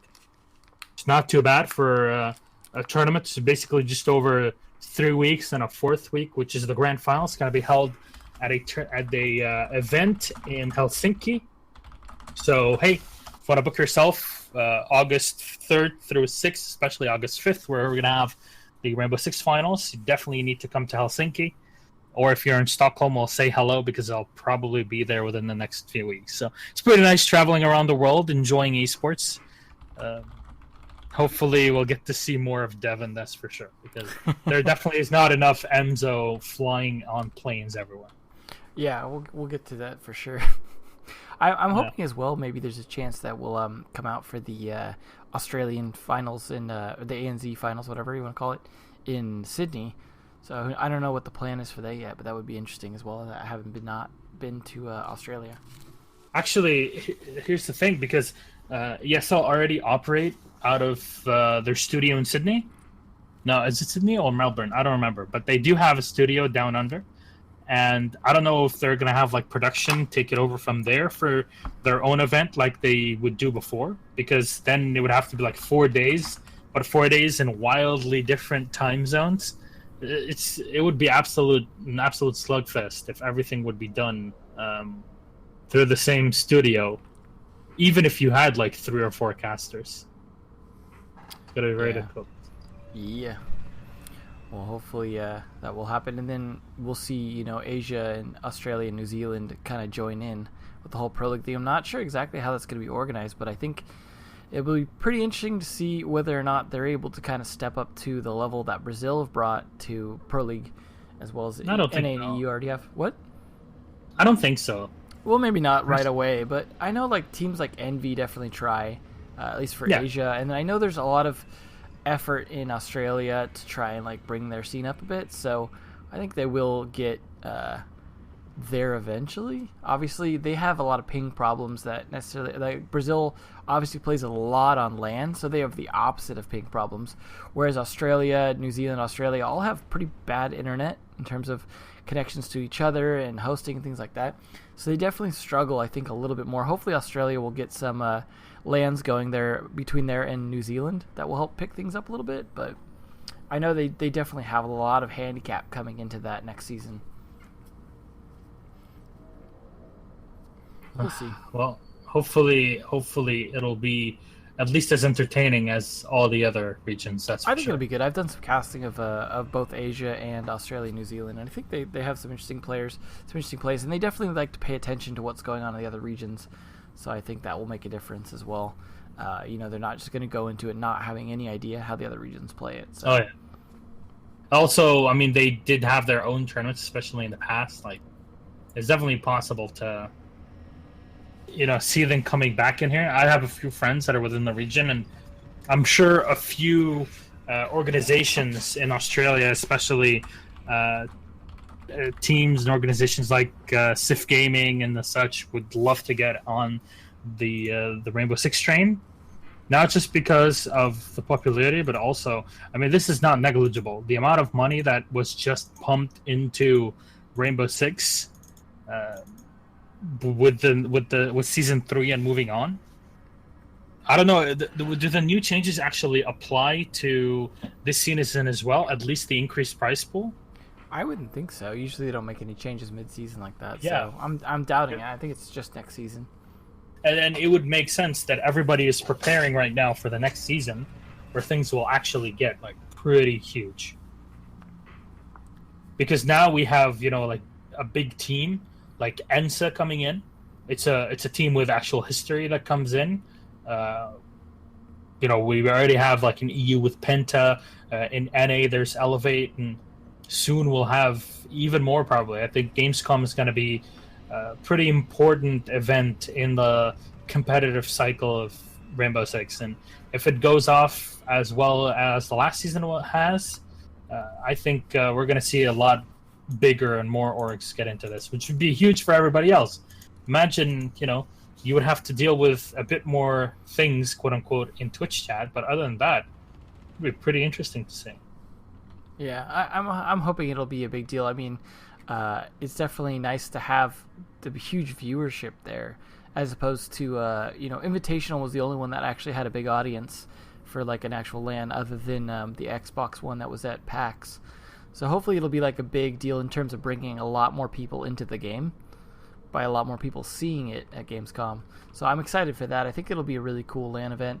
I'm not sure how it'll be set up physically, but I think it'll be interesting to see in terms of... usually I've been to Gamescom before, and kind of have an idea of how things are usually set up.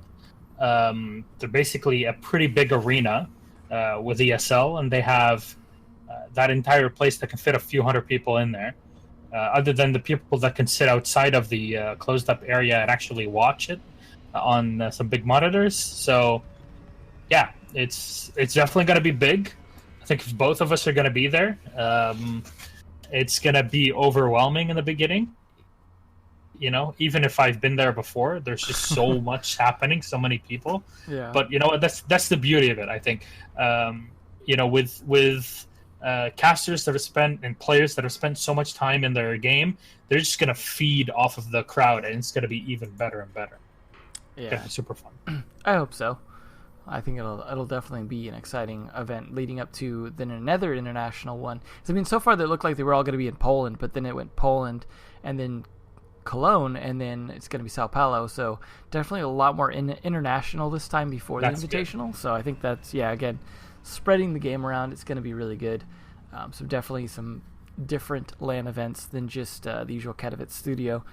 So I think, and the beauty of it is that even the Rainbow Six team had no clue that the game would be like this huge, which is great, because you even see them pleasantly surprised by how much people love their game, even with the flaws that it has, because every game has some flaws, but they actually dedicated time to fixing things with, during the summer, fixing things going into Gamescom, and hopefully it'll be even better competition because, well, you see that spending so much on the game means that they're definitely getting something out of it, and not just community engagement, but also more revenue to build a bigger and better esport around the game.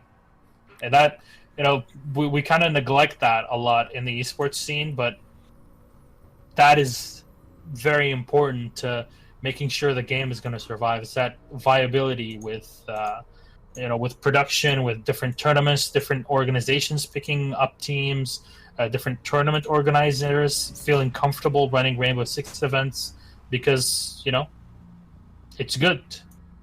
It means that we can go to different regions. It means we can host bigger and bigger, better tournaments, and that's good for everyone. And we're going to see two teams that we haven't really seen too much of, so we get to learn as well. Yeah, hopefully these guys will be, maybe they're not doing so great this season, but, the more new players we bring in, the more it kind of mixes things up. We've seen a lot of people switch around teams and things like that, just in any region, really. So the more good players, the more, flexibility there is for teams to kind of remold in different ways, to find different synergies, just kind of find, who works well. Like, for example, you've seen what Namaringa's been doing with Gohan and Astro, kind of even one-upping them. So it's like having that flexibility, having the number of players. You see what happens in a smaller scene like NA where there's only X amount of good players. It becomes difficult, and you see the NA shuffle every season trying to figure out what is the right synergy with that small group of players. So hopefully, as this game grows huge in Brazil, it'll bring more and more teams like this, more new ones. And I know they're a little more serious about some of their orgs down there. I mean, I'm not sure how big Operation Kino or Merciless is, but orgs taking this more serious means more money in the game. Like you said, there's gaming houses down there, things like that.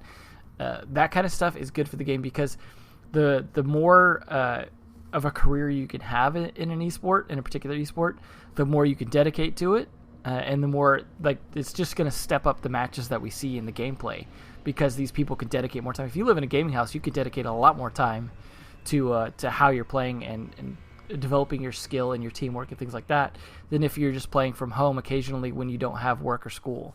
So I think that's a big difference, and I hope that bleeds over to EU and NA. I know EU has a little bit, I think we saw a little bit of at least a LAN environment for Millennium from Six Quattro. Yeah. And so they definitely are, moving a little bit in that direction, but a lot slower than Brazil, for example. So, and NA is probably not going to get gaming houses, till at least next year at the rate things are going, just because it's a lot slower out here. We don't have as many LANs and things like that, so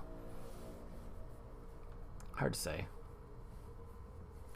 Need more LAN. It's good that it's turning off in the EU. Again, we kind of ramble on this, or are rambling on this today, but seriously, this is a lot more important that meets the eye. It has a lot of importance, not only for players and orgs and everybody, but also for us as casters. We treat this as work, and work we enjoy. So it's good that we get more work, which is, better for everyone. Unless you really don't like listening to us, at that point, it's well, too bad. Maybe you can be a caster yourself.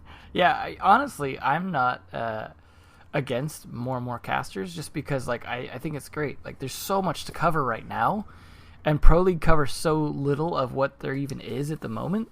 So I would love to see, more people doing stuff. There's some good people putting in some effort trying to get better at casting. So, the more the merrier at the moment, at least. So I think it's cool. I'm excited for that.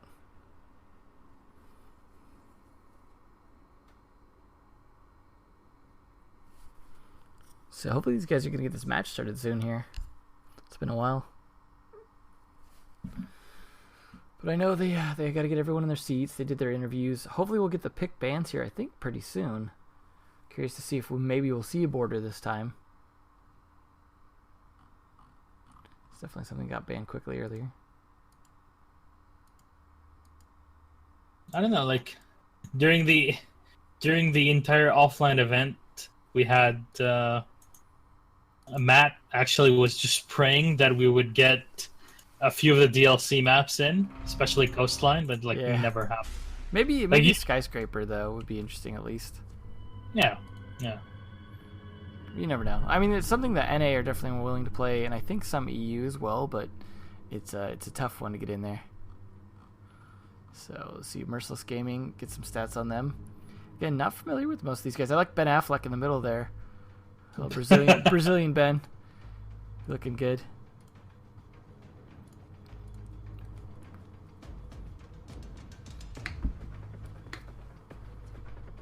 So let's see if they'll actually be as merciless as their name and their picture really shows them to be.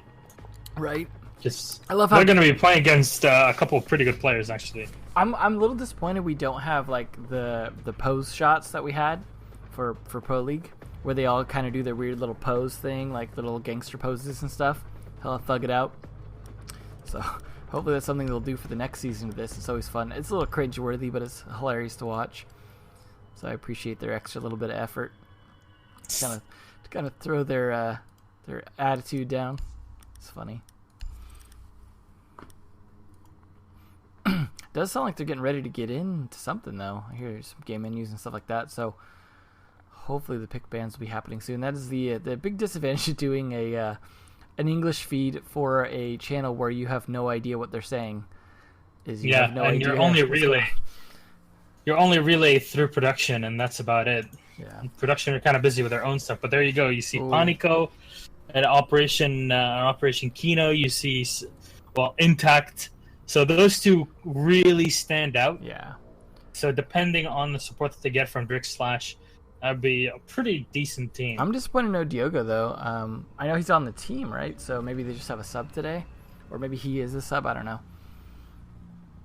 Possibility. I'm not sure their exact lineup in terms of how they have subs and whatnot, but I know he's on the team, or at least was on the team, unless that something happened since last time. But definitely look forward to seeing what they got either way. Like I said, at least they got Intact and they got Panico, so we know some good players on there. Imagine some of the rest might be good as well. Unfortunately, since I'm not doing the normal Brazilian Pro League, I haven't been as on top of what the Brazilians have been doing this season. Been kind of busy even doing the PS4 major leagues as well as the Challenger League. And trying speaking to do of as much that, coverage as we can. speaking of that, the console major leagues are coming up soon. So Yeah, so if you tune in Tuesday, so Monday, Milosh does the EU Challenger League. Tuesday, I'm doing the PS4 Pro Leagues.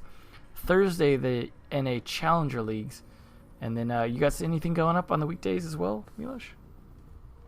next week, no, actually not next week, but the week after, we're gonna have Nordic Champs Day 2. That's when we're gonna see Pengu and Fabian's mixed team playing in the last 20 seconds. So that's gonna be super interesting as a game, and I think we're gonna have quite a few viewers for that, and that's really depending on how popular both of them keep until then, in the next 10 days. Really a lot. So make sure to sub and follow both me and Milosh so you don't miss that stuff. Yeah, especially the sub part. Yeah, so we can eat our ramen to live off of, as we're not paid for any of this. We neither of us are paid casters at the moment. We just do it for the love of the game. So we cast a lot for that. So hopefully you guys appreciate it. The only stuff that we actually do get paid for is when we actually ship out to LAN and actually do work there. That is actual work that we do get paid for. But in general, this is stuff that is like, oh, hey, Emzo, there's this tournament. What do you think about casting? It's like, oh, Milosh, okay, I guess I'll talk to production in Brazil and we'll see what we can get doing, what we can get done. And they had everything ready for us. Everything is already in their clean feed. So a big thank you to them. Because we're here only talking over it, but they actually have to do all the technical work. And it's a lot of work in production. Oh yeah, for sure. I mean, when we're doing our own casting, we have to do all our own production, so we know it can be a bit of work. That's why it's kind of nice sometimes to just be able to chill and talk over these guys. Don't have to do a whole lot for that. So we're missing, unfortunately, some of these interviews are in Portuguese. If any of you watching do speak Portuguese, you can always tune into that as well. There's I believe it's youtube.com/Ubi Esports or Ubisoft Esports, one of the two. Whichever one Ubisoft works. Esports. Yeah, and then same with Twitch as well, I believe. Twitch.tv/Ubisoft Esports. And I believe UbisoftEsports.com as well. Has all I that think stuff. it's Ubi Esports. That one's Ubi. Yeah, it's always confusing because some of them are Ubi Esports and some are Ubisoft Esports. Yeah, it's Ubi Esports for the actual website, and the rest is Ubisoft. Yeah, there you go. So And make sure to basically- check that out. Yeah, Ubi Esports is basically now a very similar hub to what we have with the ESL Pro League, the hub that we have online, but it's completely done in Portuguese. So it was a bit different in the past because, well, Liga 6 and Elite 6 were different products compared to the Pro League, etc. Yeah, so things are definitely shifting around as the game grows, but in good ways. So hopefully with those interviews out of the way, should be getting ready for the picks and bans soon here. One would hope. But we don't know. We don't know what they're talking about. We're just crossing fingers. Crossing toes. Can we like talk over them like I did before? That is actually pretty fun. Just trying to quote unquote translate. So what do you think? Can you pull this one off, Hamza? Yeah, he's just like, well, down here in Brazil, we like to play with our feet when we use our joysticks and our controllers. So I think it should be a good match. I know some of these guys have some pretty athletic feet. Yeah, I'm a big fan of a lot of their feet. I've seen some particularly hairy feet here today. Yeah, I got pretty hairy feet. You want to see? No, I don't want to see your feet, but I'll check those out later, I guess, on your Twitter feed. So make sure to follow us here at BR6 and check out. We've got some great matches coming up here between Operation Kino and Merciless. So make sure to tweet with hashtag BR6. Show us your feet. We want to see how hairy they are and what controllers you use with them. So make sure to tweet that out and let us know. We'll make sure to share those here on the stream. So come on by, and we'll see you guys when we have a match here coming up soon, hopefully. Otherwise, you can just watch me talk some more, or maybe even see some of these tweets down here. Unfortunately, these don't have feet pictures, but I'll make sure to reply with mine, so that someone will at least look at my feet. All right, I think that's enough. I don't get where the whole feet thing came from. That was pretty funny. Doesn't matter. Yeah, mine went a bit too political at the end as well. Like, oh. Yeah, good times. So yeah, like I said, we don't really know what they're doing exactly. So hopefully there's no technical issues that they're filling time for at the moment. Chances are that's probably what's going on. That's usually the reason for extra delays like this. Maybe they're just having some trouble with one of the PCs. Unfortunately, that's what happens a lot of times when you switch them too. Like when you go switch between teams, occasionally you'll run into some technical glitches. Usually they have all their settings, all that stuff stored on a drive that they switch out. But then occasionally you'll get like sound problems or some other hardware issue from. I actually need to get one of those cases where you just insert the SSD and pop it out. Yeah, those are cool. That's what they use for these LANs. So. Yeah, I need to get that because it's like you have some like certain information that you want to take with you on the go. So you just have the SSD that's in there, and then when you want to travel, you just pop out the SSD and you take it with you and can just, insert it into a dock next to your laptop, check things out. That'd be good for a few days of travel if you're like going to an event, but you're not sure how the internet connection is going to be. Because like last time we went to LAN, I had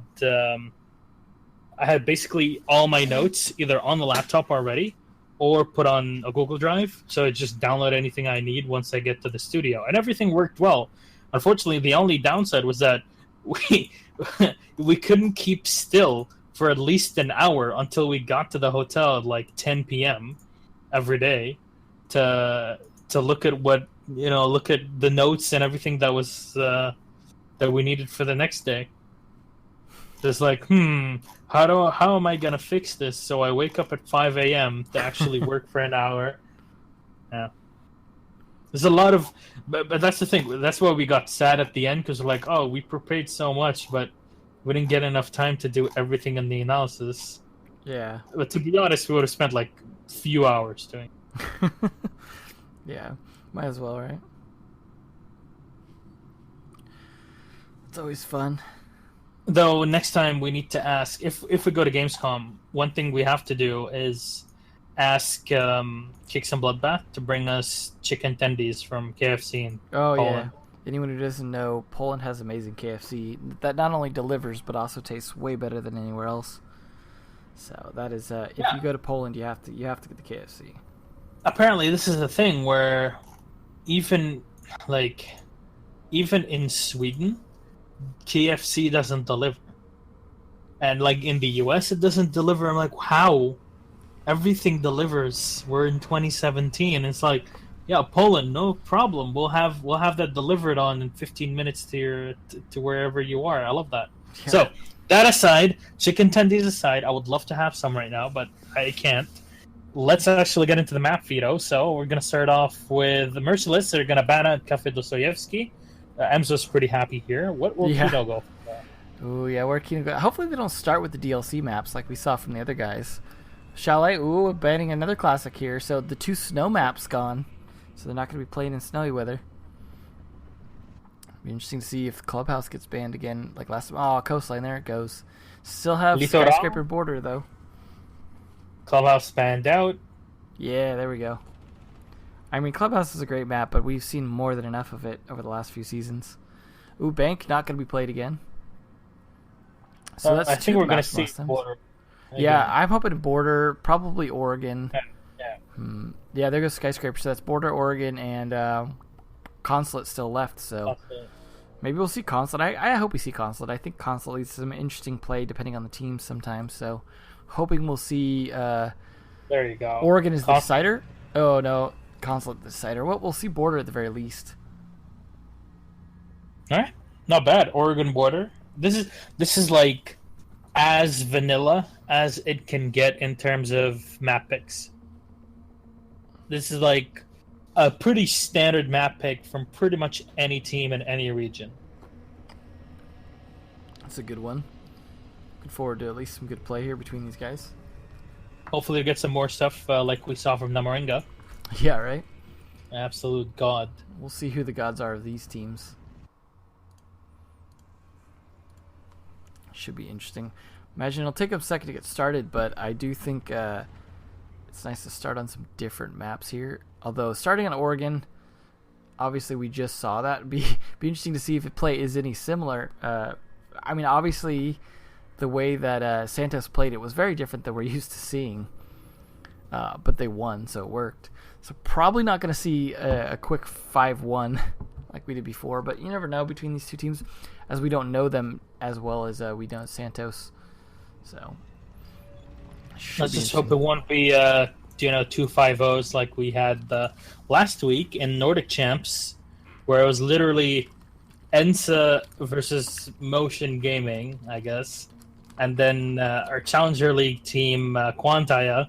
Each team just went 5-0, 5-0, easy peasy, best of ones.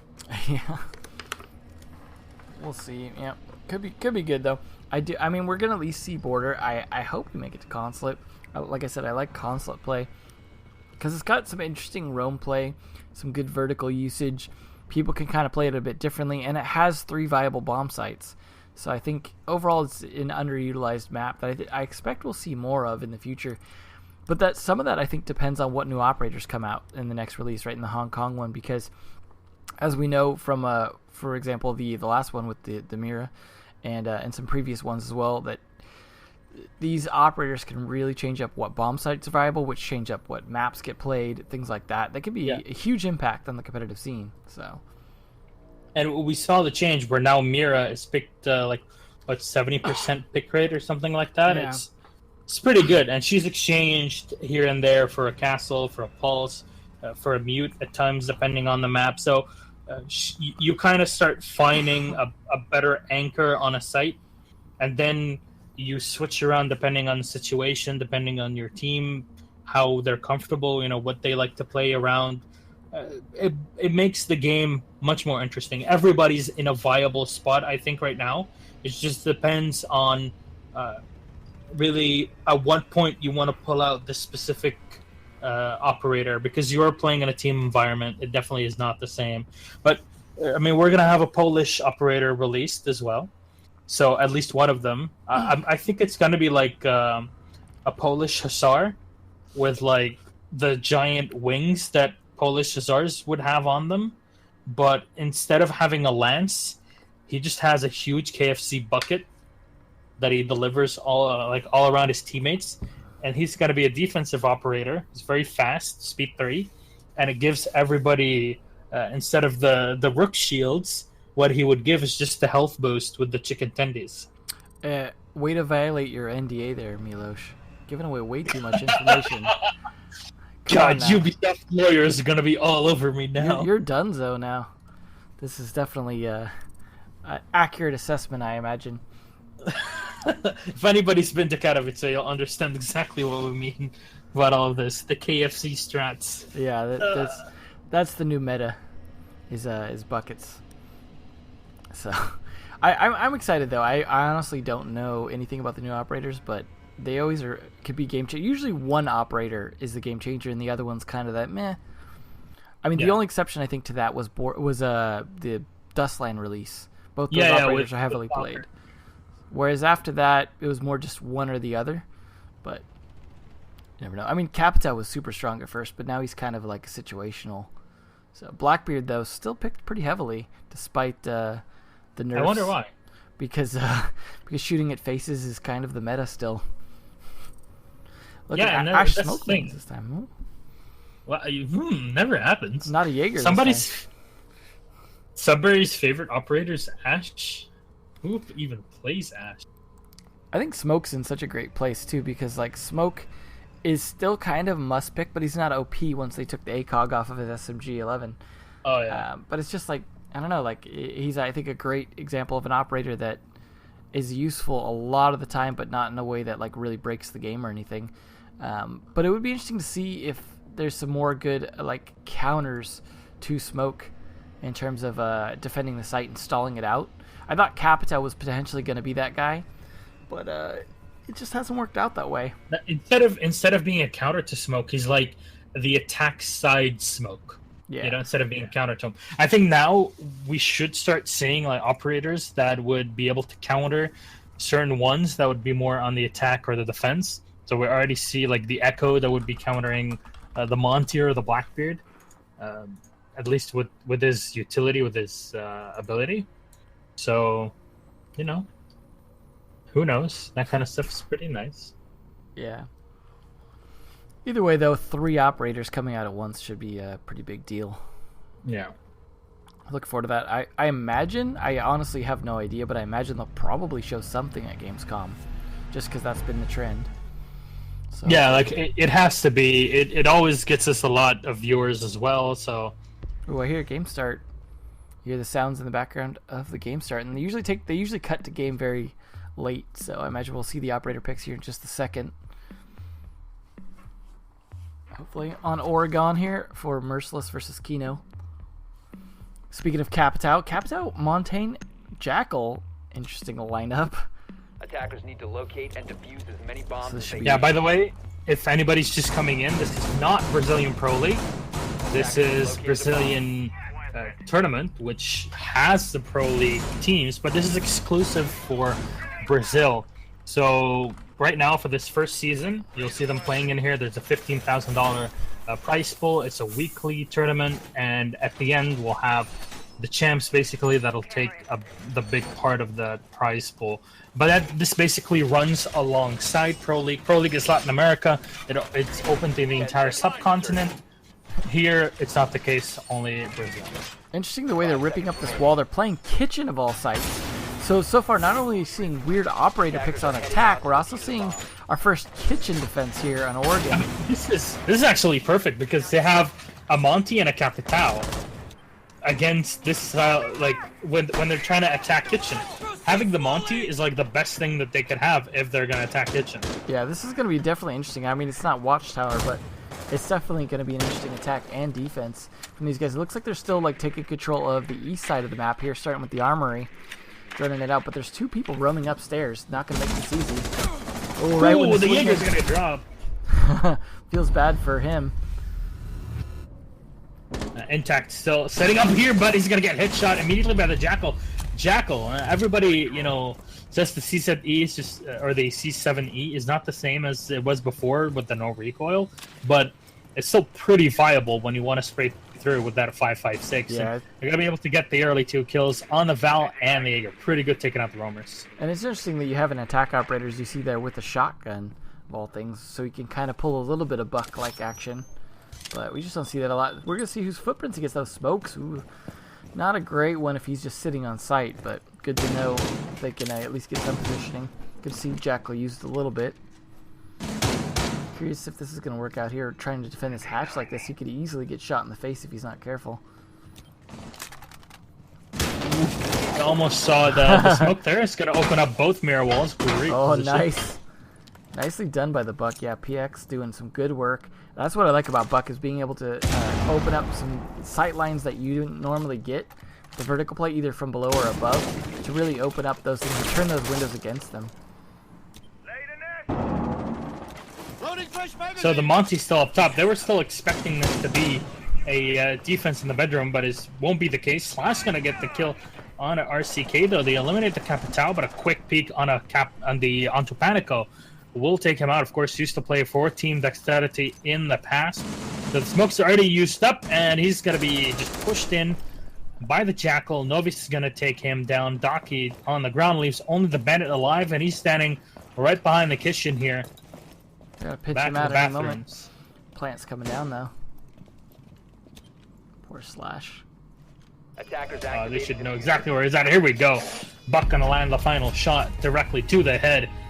Merciless. Well, they're looking pretty merciless so far, I'll tell you that. Yeah, it's definitely a good start for them. I wasn't sure what to expect, but both teams doing unconventional things. I appreciate Kino trying something different, trying the kitchen, but it clearly did not work. Maybe it's due to the lineup the attackers brought, or maybe just the fact they just didn't play it super great, because what they did have to deal with that I'm not sure they were expecting was the vertical play from above with that Buck opening that floor.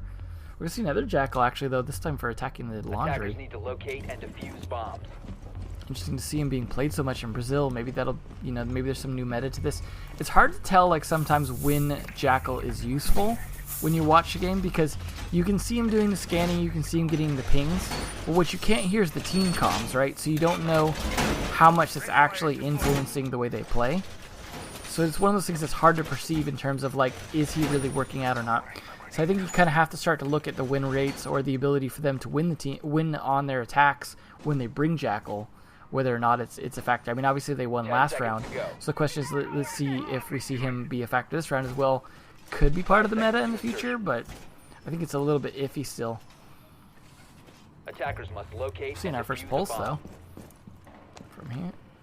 Yeah, and it's obviously very relevant to pull out the pulse when you're defending the basement. It just depends on how they play him in this situation. You really don't want to have the pulse that's going to be operating the cameras, more like the guy is going to be sitting on the sensors. We're just looking at the cameras early on just to make sure what the angle of attack is going to be as the attackers move in. The Jaeger and the Bandit are still in the meeting hall, and they haven't really been pushed just yet. It's the attackers, especially Panico here, sneaking into the main hallway. Jaeger and the Bandit almost sounds like a movie, like Smokey and the Bandit.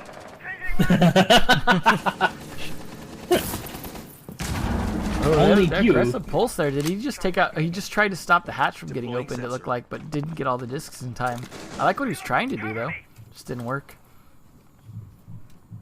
A Bandit bomb playing has been pretty located. aggressively in the speeding hall as well. Doesn't have his barbed wire anymore, but he's still trying to stop them from at least taking lobby. See if this works out for him though. Definitely playing it very close, but it seems like they're just kind of ignoring him. I actually don't know why, because it's usually, at least what we saw in the previous game, it's like hunt these down and then we'll look at anything else. It seems like here, no, they're setting up whatever they can set up before they actually have to worry about these as a threat. You already see Doki here setting up on the thermite. Oh, this could be sick if he actually pulls it off well. Yeah, this is definitely gonna put some pressure on the Bandit there. Maybe he blows it at some point. I'm surprised he hasn't triggered it yet. Surveying. The attackers Now he's gonna get shot down. Oh, Not gonna be triggering it now. Just gonna be getting triggered. Cover the diffuser. Yep, and Panico peeks in. Well, can't really do much, but the Jackal is really doing the damage. What is this with Jackal? I don't understand. Everybody says that he's like useless. What is this? New Oregon meta, right? Attackers have dropped the bomb diffuser. So maybe it's just Drix playing him. Just a good player. But definitely, Attackers Bandit's have still recovered alive the here diffuser. trying to contest this as much as he can, but it is him and just 2 site defenders left, so if they could start pushing down the stairs, he's going to be there, a big problem for them from behind. But they're still really trying to get this Pulse and Mirror like out of position and having trouble doing so. These 3 attackers. Bandit's still concerned about his back, can't get anyone. Oh, the remote breach kill. Attackers dropped. A nice play Oh. here from RCK, just holding it up in the back. That's what happens when you let him live. Yeah, Panico's gonna get the kill on the Mitty though. So it's still 1 versus 2, but the diffuser is just gonna get defended by the Bandit. Nobody's gonna be able to rush into that. And well done. Merciless pick up round number 2. Well done. I mean, like the roamers barely being pressured.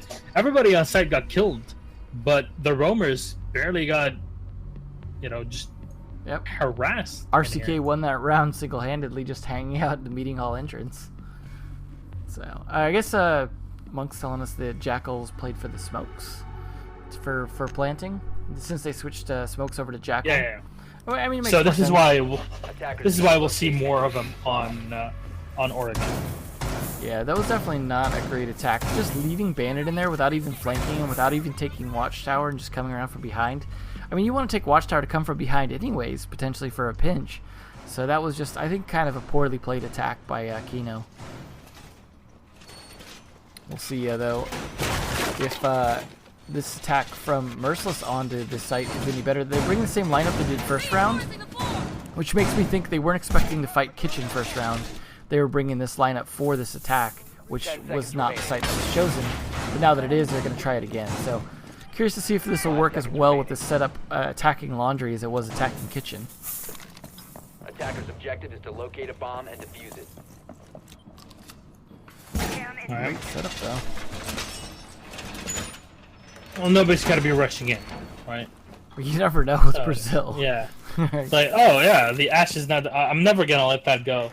How is the Ash defending? I know, Gohan's just nuts. Well, here's this Montaigne pushing in, or Montagne, as you like to call it. This is good. It's a start. Maybe within the next couple of years we'll get Bloodbath to pronounce it correctly. It's like an impossibility for Americans to pronounce any foreign name correctly. Yeah, I think mountain is an appropriate metaphor for the uphill climb that would be. Nicely. Oh my God. Oh. That is pretty sick What from was the that? Val. That was a nice play there. Montagne not doing what he needed to be doing. Capital trying to play from behind. Not getting the angle either. Oh, if only he could see through that window, right? Easy kill that would have been. Yeah, that is actually pretty sick, and he still has the ADS to help him out here. Finally, the flash is gonna come in. This is the moment for the Monty to push up to him. Yeah, he could pull. And no, the they weren't shield able to do much. Slash from behind is gonna get the kill on a RCK, and that's him eliminated. And PX is now gonna drop to the ground. Slash is gonna finish him off. Leaves the Monty all on his own. Pulls back, gets 1 kill, and Monty almost deals with the second one. He's gonna get flanked and taken out. Nicely done. From behind, it's gonna be the Habana to land the shot, but she's all on her own here. Mitty is gonna get shot down by Panico. What a round! That is how to 1v1, actually 3v1 Monty. Yeah. So that was definitely a much better play that time by Operation Kino. That was what the other rounds probably should have looked like from them. It just didn't seem like the attack knew how to deal with that kitchen. Like they were trying to do something there with the Monty pushing the door, and then they just stalled out and until they finally got killed. They flashed him and they were ready for the push, like you said, but they just didn't push. Like all Montaigne had to do was drop his shield and start shooting right there, and it would have been an easy peasy win. But maybe they just weren't sure if the flash actually got him. So maybe that was just a little bit of miscommunication or confusion.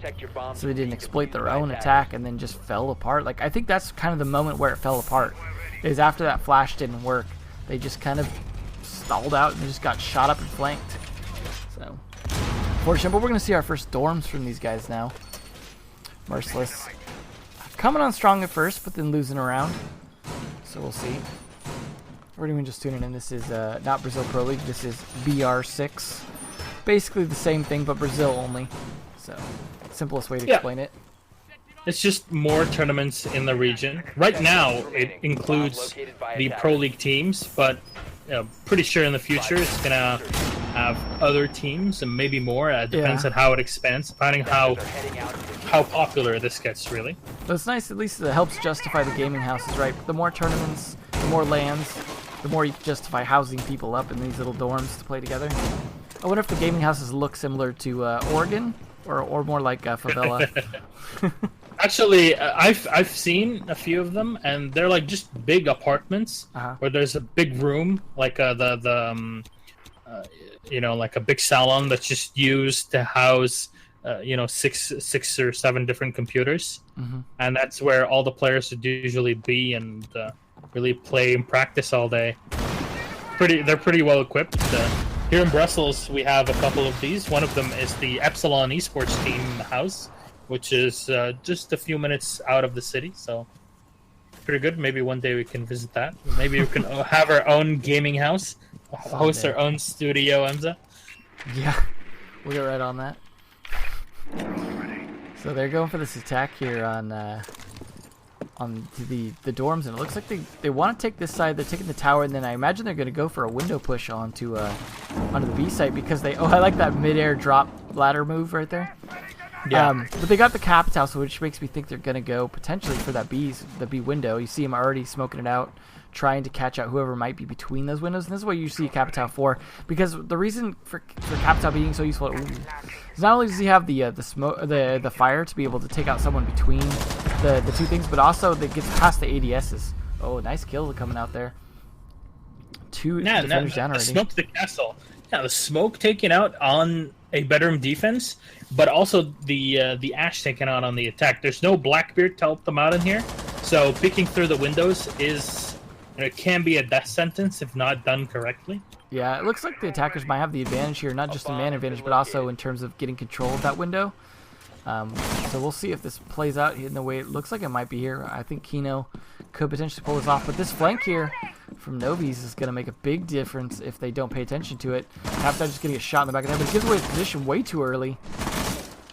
Still, another kill there.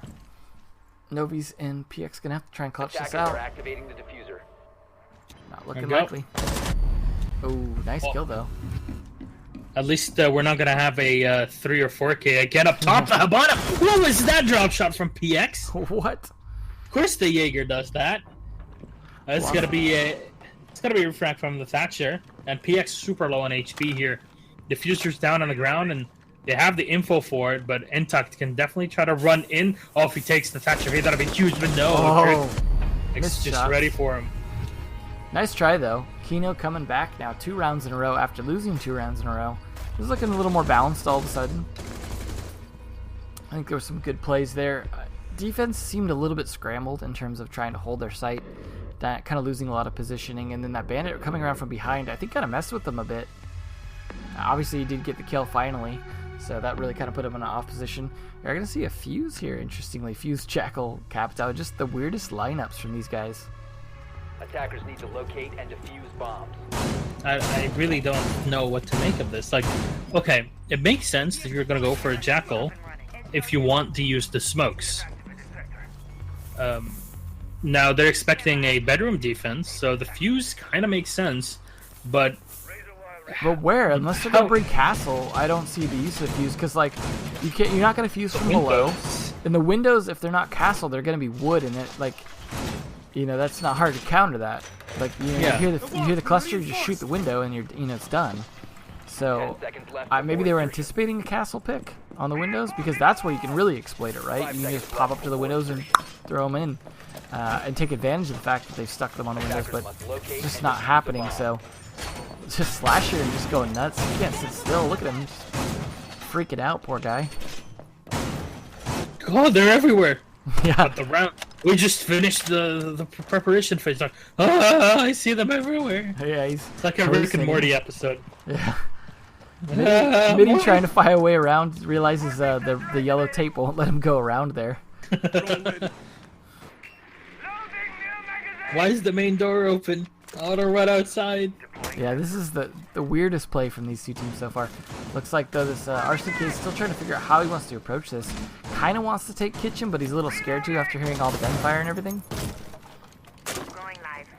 Jackal though gonna make his way in. Thankfully he has a drone ahead of him, so he's not just doing this blind. But I always like that angle from the bathroom up the white stairs. Yeah, and really he would only jump in here so being so I don't know not really careful, if you will. Yeah, so He's brazen. very confident because of the fact that he has that drone in front of him and has already scouted things up.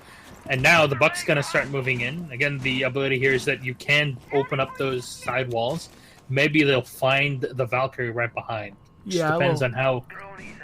Little surprise. Ooh. Attackers have located a bomb. Oh, he barely. basically spots the pixel Right at him. Like there. just keep shooting just at the wrong time as he moves away.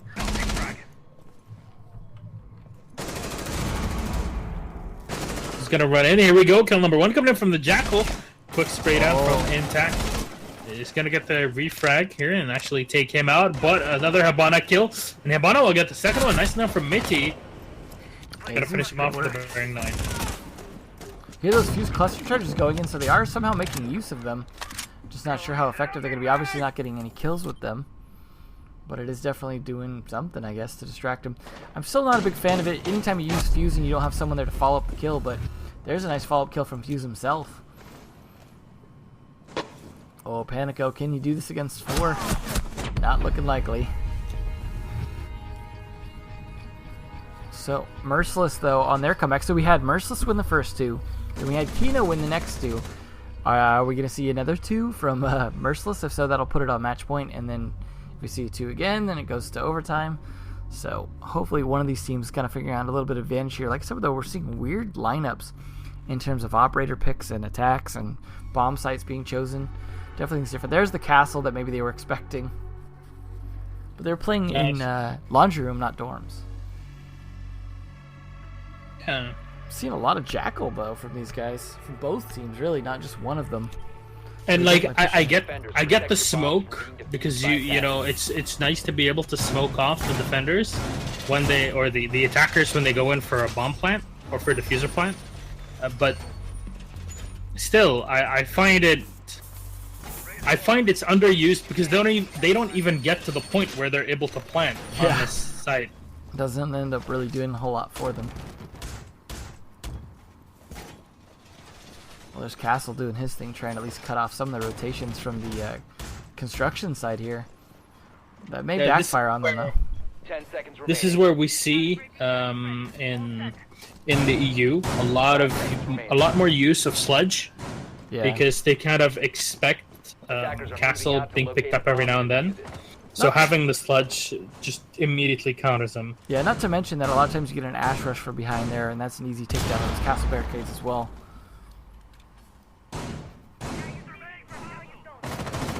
Looks like Castle's going to be on the roam, though. Once he got his doors set up, he's just going to play upstairs, setting up some rotations for himself.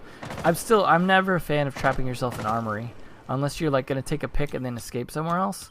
I feel like it's a place where you pinch yourself out and make it easy for them to kill you, unless you're going to get the angles on them. Yeah, and even to get the angles on them, you need some sort of distraction to help you out with it because it's just you would expect people to be around those locations. Thatcher with the manual peek here. I guess that works. He's just looking to see if there's any rotation hole into the meeting hall. And that's something you expect a lot, right? You expect people to take advantage of that. But then here's this huge defensive setup here upstairs that's going to get caught out. Playing the smoke upstairs I'm never a fan of when you're defending downstairs because smoke is just so good downstairs. It's just such a waste. Ooh, like his entire job. Yeah, the entire job is to stay on the site and just play your advantage on there. And here we go. Slash is going to move up and get the castle out of the way as well. So that road's definitely not working out. Yeah, that's... I don't understand. I'll tell you about another thing I saw a couple days ago, actually, in Nordic Champs, which was it's a border defense where smoke was lurking. Oh, nice nitro cell. Oh, Slush gonna get wrecked. Here we go. Nice jump calls. That's border. try and lead the game more into defender's hand. But they're saying like, so you're defending armory, but you put the smoke on basically the server room solo, Yeah. and you close off the door and you actually reinforce the wall, and you're like, what? What is just... All right. So here we go. Habana Church is gonna get set in on a perfect position from Boar to be in. He's gonna destroy all of those fidget spinners there. Give himself the Nice. advantage. Well, that was a nice defense there. Drop the bomb diffuser. That's why you have a cap tower or something. Burn them out of there, but dang. Kills just coming down left and right all of a sudden from the defenders here. Making a good, strong comeback, trapping the diffuser on the stairs like that. Oh, not gonna happen there. Merciless though, like I said, 2 rounds first, then Kino 2 rounds, now Merciless 2 rounds. Question is, can Kino come back with the 2 rounds, as this is match point now? I definitely, I think that was a good turnaround there for Merciless, who looked like they were actually going to lose that round potentially after losing Castle and Smoke upstairs on kind of a weak defense upstairs. But then you had Boar down here, for example, who did a great job defending. He got a C4 kill, he shot off the X-Kairos, and then he got some kills of his own from there. So I think he was a big reason why they won that right there. Yeah. I think also the attackers letting them sit in that cubby. I mean, that's not a hard spot to contest, especially when you have the hatch open, but they just didn't contest it well. We'll see if this Monty does anything this time. Hopefully Merciless don't just kind of playing weird in that attack again where he just stalls out. I hope they're a little bit better prepared for this. We're getting seeing that Jackal though. Definitely something to watch. Or they try to push their Monty though. Yeah. Would they try for an old play where Monty would move up and he would have the Havana behind him, 10 seconds and left. then they would use the Jackal smokes? This is where the Jackal smokes make a lot of sense 5 for a seconds push, left. because you can have the Buck just, well, buck the hallway Attackers must locate down. and defuse You would have the bomb. Habana open up the hatch and check the cubby, and then the Monty would come in, the Capital would be behind him, or still just stays on the hatch with the Habana coming up behind the Monty. And this way you use the darts from Capital to push back a smoke or open up a side hatch or something. Yeah. I'd actually Like this, like to see this makes a lot more sense. I'd like to see the Monty push construction for fun too. Just have him push into that construction door, cover for a plant, you know, on the right near the door on B. It'd be interesting to see someone try that as well. If you could cover him pretty easily from the watchtower side, you just control tower, so that no one can get behind him. Could be interesting. So far, not looking like this. We're gonna see Castle though. Could be a big player up here, hanging out in the tower if they don't take him out. See if Jackal will track him down. He does know someone's playing over there though, because he sees the rotation hole. So he's going to drone it smart instead of face checking with his visor, actually going to use his drones. And that was the big argument against Jackal, of course, was that drones are more effective than that. Did we just... Oh, I thought we saw a recruit shield for something. No, that's just the Monty. I was like, what? Recruit shield? Flashbacks. Oh, here we go. This is a question whether or not this Jackal is going to be able to flush this castle out here. Does he know he's there? Looks like he's acting like he knows someone's there, or he wants to take it, but he is pushing him out. This is good for them. Nobody's gonna jump into the tower, and this is actually super good. Oh! Oh, there we Jackal go. kill. Nicely done. Nicely, yeah, that was a good kill. Really flush it out. That's what you came here to do, was to flush out this attic, make sure they take control of the meeting hall. Buck's gonna be able to help with that as well. Nice pick Just gotta move again. it. Yeah, this is almost in the back for Merciless. They actually take down both the Bandit and the Jaeger, so this is no more roamers. This is exactly Oh, what you except for want. this castle though. He's intact Terra is gonna have to do something serious here. Oh, Slash gets dropped. Alright. He was already dead though, so it's not a big deal. Maybe you Oh, rage the quit. Mirror's gonna get shut down.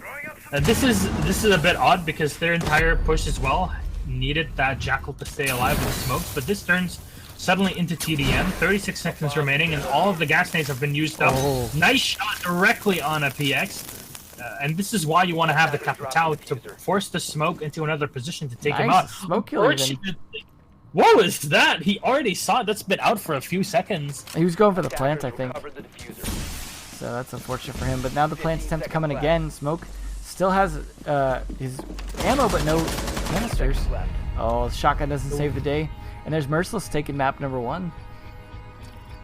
They cannot believe they are over the moon with this. And this is still map 1. Keep that in mind. We still have map number 2 border coming up. Yeah. I mean, we saw a great 2 rounds in a row from Kino that made me think they were a little bit still in this, but then 3 more rounds in a row from Merciless make me think maybe that was just a bit of a fluke. Merciless definitely, as you said earlier, being merciless and winning that 5-2. Nicely done. The question is, how are they going to be playing it on next map, Border? Just judging by how they played, though, I think I'm still going to favor Merciless a little bit on Border after seeing what they did on Oregon. Should be interesting. Hopefully they can get Slash back at the game. Hopefully there's not a computer problem going to cause a delay. Yeah, that won't be fun. At least it's not Habana. Yeah. Actually, did you see the post that was put out about Habana from the devs? No, I was waiting to read that later. I mean, I saw it, but I didn't actually read it. I know there's some stuff coming up. It was a big deal trying to fix the Cairo glitches. I know they were working pretty hard on that, so I hope that's what it's about. Hopefully they've got that resolved. Here we go, some Jackal play. This was like a great round for Jackal as well. I like to see, the different operators succeeding, so that maybe there's a chance of some meta changes. That round RCK just hanging out in that meeting hall. I cannot believe that worked. Panico here learning. This is similar, if you will. Oh, diffs. This was so cringy.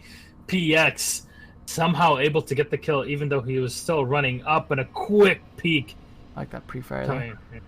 Yeah, that was... That I don't know what Jackal's Elvis moment. was doing there. Yeah. Some great rounds by Merciless. Just right around that corner. Not a great place to be at. Well, look at just the missed shots, but the adjustments. Those quick, weird leans that they get. Feels bad for Castle. He's like, stand up. He's like, I got the... no. Pinched out on his own. This C4, though. This is basically the kill that started to turn the round around for... Yeah, he followed up right there. Nicely done. Bora with a great play right there. Bora and Novi's had a lot of great plays, I have to say, between those two guys. The only great play was, or the only bad play I'd say from Bora was when they played that Monty and just didn't push on it. Yeah. That was unfortunate, but RCK, good plays as well. Dropped some pre-fires right into that smoke. That was nicely done.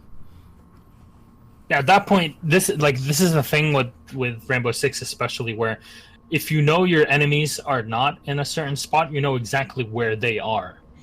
If they're not holding the cubby, then they're probably either behind you or rushing through the main hallway if you're defending or if you're trying to push onto laundry.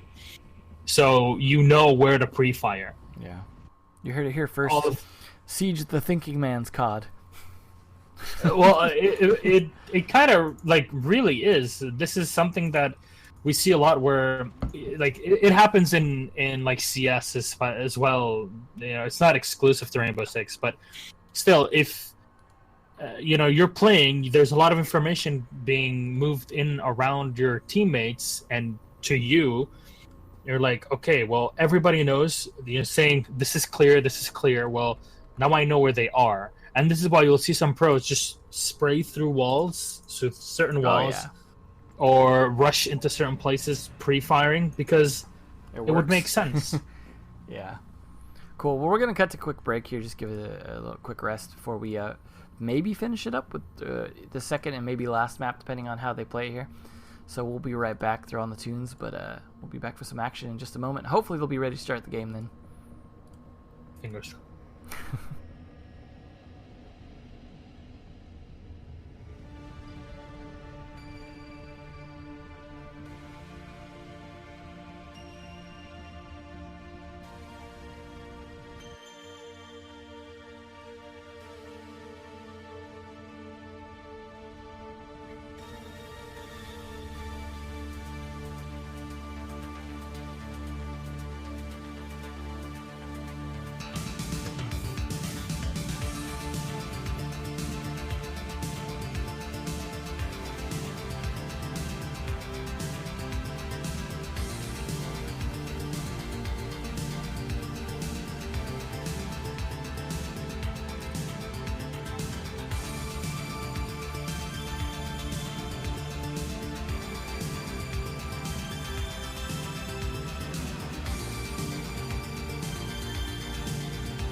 All right, we're back from our short break here. Just the in-between map bio break, little 2.5 minute, 3 minute or so break here. So, and anyone just tuning in, this is BR6, the Brazil-only Pro League essentially, but not actually official ESL Pro League. So, same teams, different day, different casters, except for in Brazil, they get to cast all the time.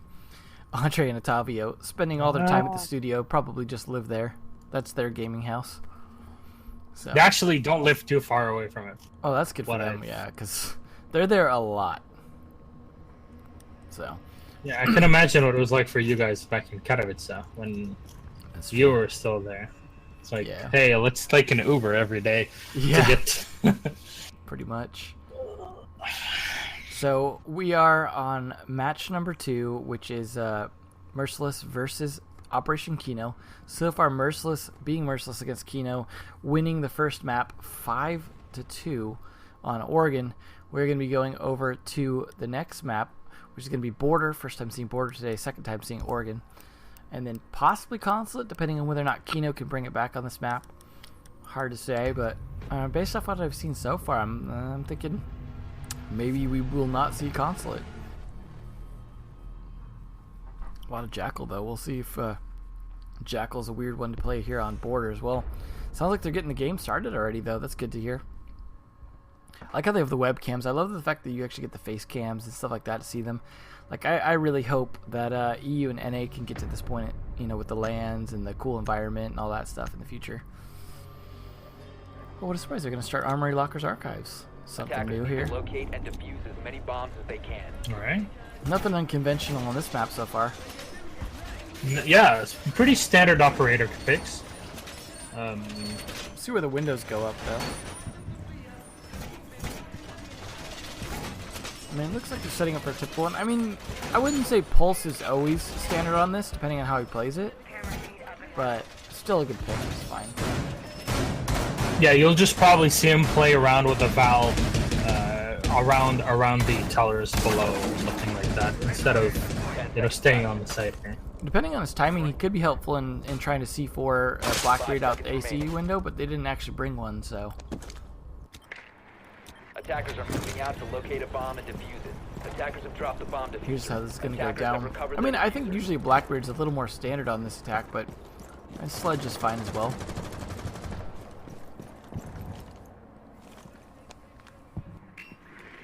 I mean, they brought a Thatcher, so it makes me think they want to go for the A wall, but... I mean, yeah, that is the biggest reason why you would go for the Thatcher, to just EMP before you move in with the Thermite and, just Thermite the wall. I mean, you can use it for the office's wall, but battering the office's wall, like putting batteries on it, is a lot less common, so it's not usually as necessary.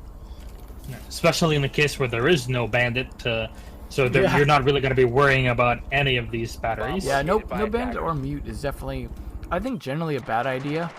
Just because, like, anything you can do to delay them on either wall is worth it. And Bandit's not exactly a bad operator in terms of skills. Same with Mute. Yeah, I mean, especially Falco showed us right? how well. Ooh, is that window just going up now? That's a little bit late. And yeah, they're gonna hear it as well, and they're gonna see it definitely. So they know the mirror is right behind. Who's looking right at him? Now they gave up CCTV really easily as well. So I don't know. I feel like this defense is like, in theory, this defense should not work. But because you give up CCTV stuff. Well, you gave up CCTV. You didn't do anything to counter the A wall. You didn't put any batteries or mute cameras on it. You didn't really do a whole lot to counter it. Not only that, but they got the mirror window up super late. So it's like, in theory, they should be pretty far behind on this. Interesting the way Board just rotated down all of a sudden after opening that hatch. Kind of a late rotation as well. This is definitely an interesting defense that somehow hasn't fallen apart yet. And I personally think that this is exactly what they want to do, because they want to make sure that they respond in a correct way against the attack from Kino. So they're like, you know what? We'll just play it very standard. Just feel it out. Yeah, feel it out. If we see we need to set that mirror wall in this position later on, then we'll do it. But that's why we're gonna wait some time before we actually use it up. And here we go, 40-second mark. I'm gonna see the first smoke. Slash low on HP. Oh, poor Ash though. Trying to push in. Actually gets the second one from below. That's going to be the pulse to land a kill on Apanico. He's not expecting the pulse around the lower side. Oh, a little bit of smoke choke there. See how many smokes he has left, because there's only 15 seconds left. If he's got one smoke left, this is going to be a hard push to make here. Thermite just hanging there with the diffuser, hoping to sneak maybe under the window. Oh. Diffuser has been dropped. Trade-off 101 the Valkyrie makes that 2 here as the Jaeger and the Mira. The Mira at the end, Mitty is going to be able to land that final kill. And this, I think, is just... It's weird for us to look at it, but for Merciless, who's actually playing the round, they're like, yeah, this makes sense, because we can just play for time, and we still have our utility, so since we're not going to get super aggressive, we know that our operators are just going to stay alive to use that utility when needed. It's still such an unconventional defense that shouldn't have worked. Yeah. You would think that, but then you realize that Kino went for very standard play with very standard operator pick. Did they have a Habana?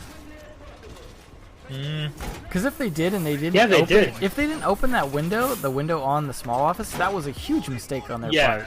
Like honestly, just so many misplays by Kino. I think on that, I almost don't want to give too much credit to Merciless, just because like I feel like there was so many misplays that it just, I don't know.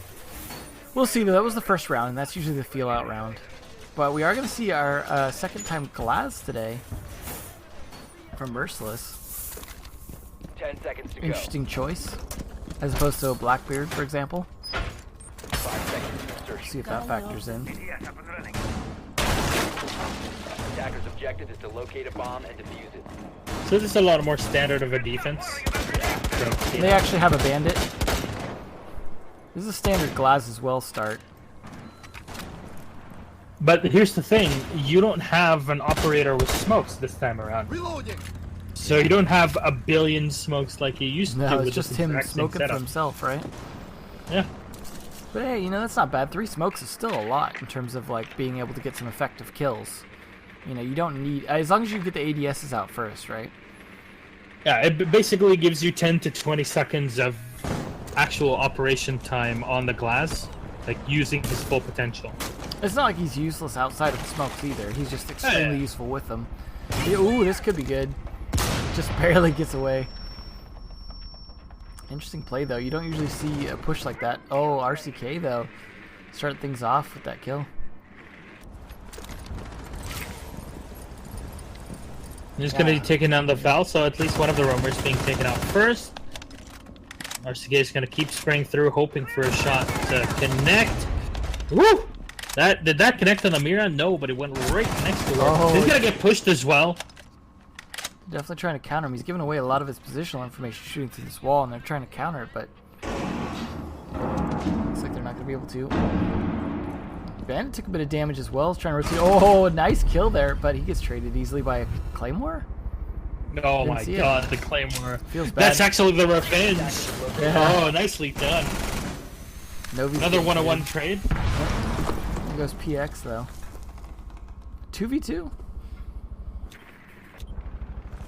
Now, this is a bit tricky here because they have to deal with the smoke and the Mira, and there's a minute 5 remaining.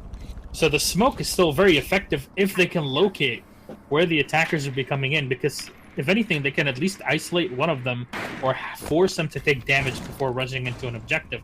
Taking out the drones in this position is extremely important because the less player there are, the more information they actually need to figure out where you are exactly. Well, the And more you see people that can Novi- watch the drones as well. Yeah.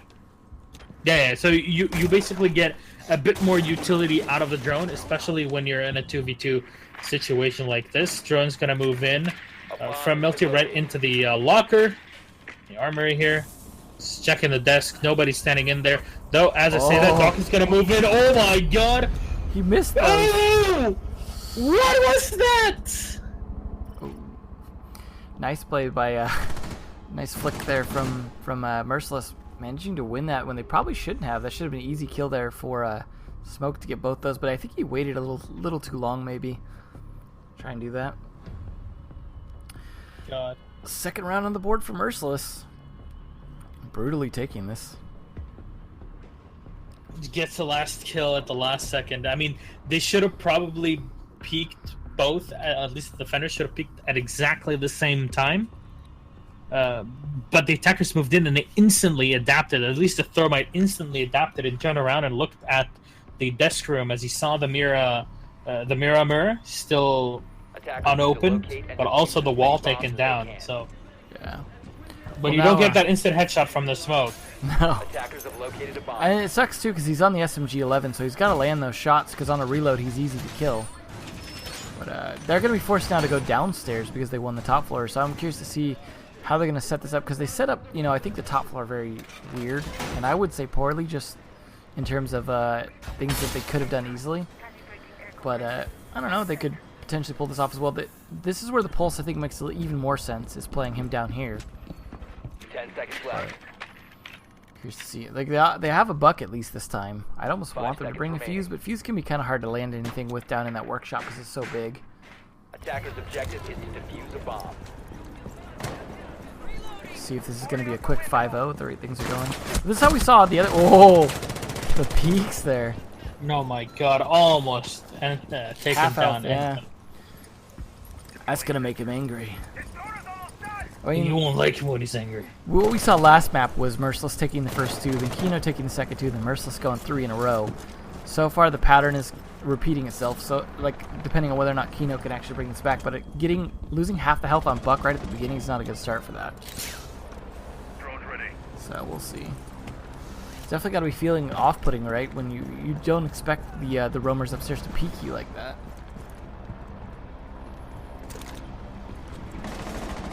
Alright. Rush up from the slash. Slash on the ash. Looking to make some cash. Haha. Good times. It's a freestyle rap battle instead of siege. Ooh, shock drone there. A little bit of revenge, but not much. PX seemingly on top of this here, though. He's kind of holding an interesting angle. You don't usually see this particular one. Oh, but it doesn't work. Nicely done, though. Like, Slash coming in, getting some good revenge for the shots on Buck. That's nice when you can take control of that top floor without losing a single guy. That usually bodes pretty well for taking this. Although there is 3 down still. Oh, there we go. There's the guy lost.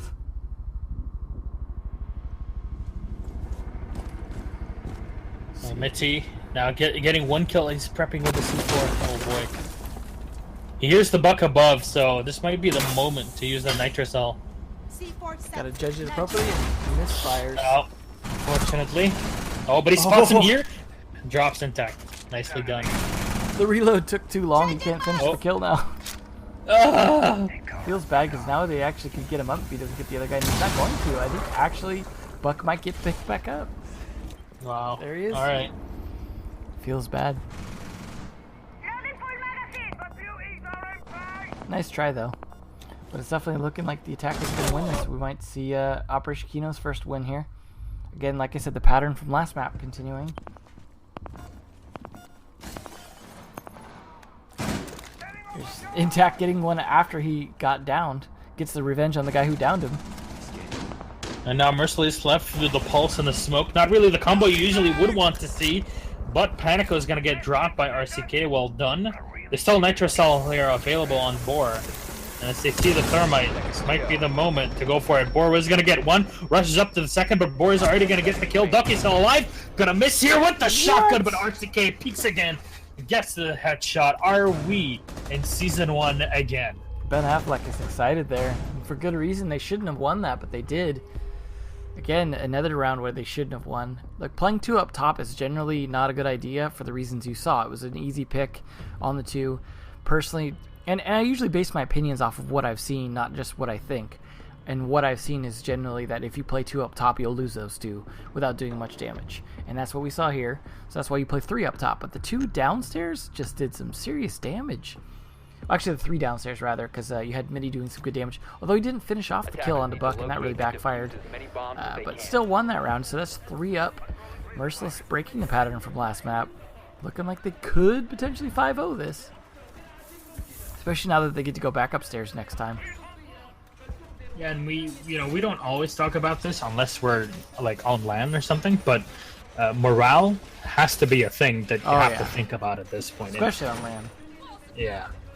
Now, since these players pretty much always play on land, because they're all in Sao Paulo, it starts to get very difficult for you to manage those feelings.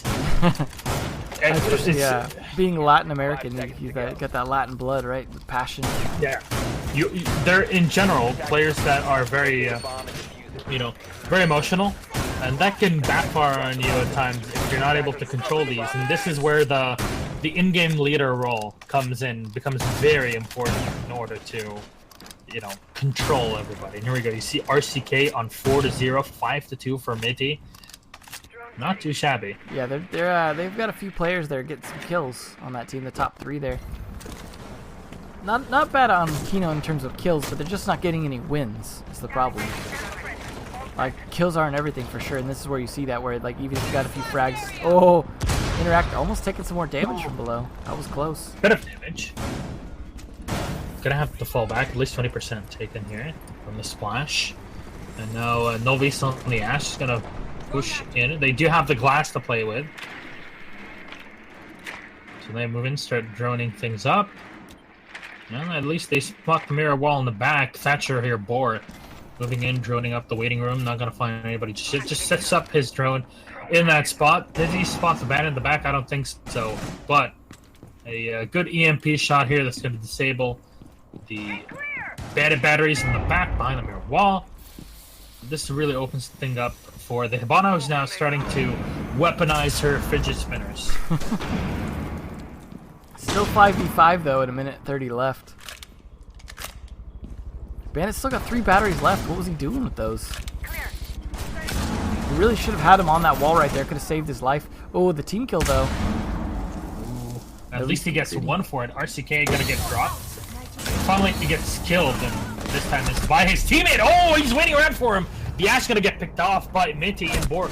Low frag, one for each, spotting the bandit all the way in the back. Minty taking a bit of extra damage here, but there's still a smoke and a bandit alive. And well, as I say that, the bandit's gonna get dropped. Smoke's right behind. Gonna get spotted by the glass. At least info is gonna get relayed to the teammates here. It's the last 2 remaining on the Thatcher and the Thermite Donkey on his own on the smoke, and this is definitely defendable.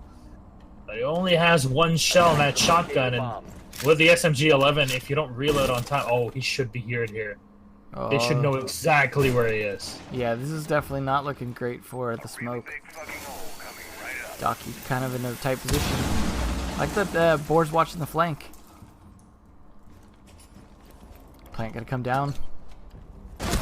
There's the flank watch. Oh, the trade though. Ooh. So he gets the kill on the fuse planter, but is going to get traded off because of the angle that was held there by the Thatcher. Nicely done. Yeah, it worked as bait even. It was good play. So that's match point already, 4-0. Looking pretty good here for Merciless to go home with the win. This is not just for fun. This is to work towards prizes now. I'm not sure how their system works. I'm pretty sure it's just a point system, right? Like Pro League used to be. So this will help them recover from losing the last 2 matches that they played. Attackers need to locate and defuse as many bombs as they can. Or no, sorry, last 2 matches I'm thinking in terms of Pro League. They haven't lost any matches in this league yet. So this will be good for them.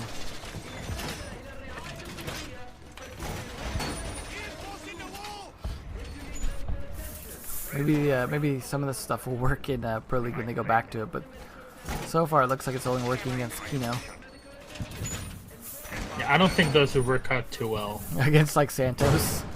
Yeah. Because they're getting away with a lot that they probably shouldn't be. I mean, we're kind of expecting Kino to be up in here. You know, having Intact, having Tonico. But unfortunately, 2 players just not enough to win in such a team-based game. Oh yeah, Monk brings up a good point. That's right.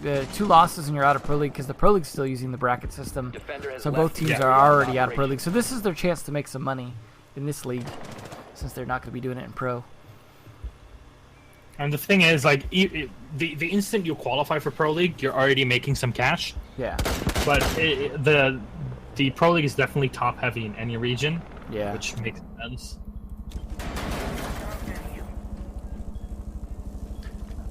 Here's the old window on the A side. Not always a big fan of it.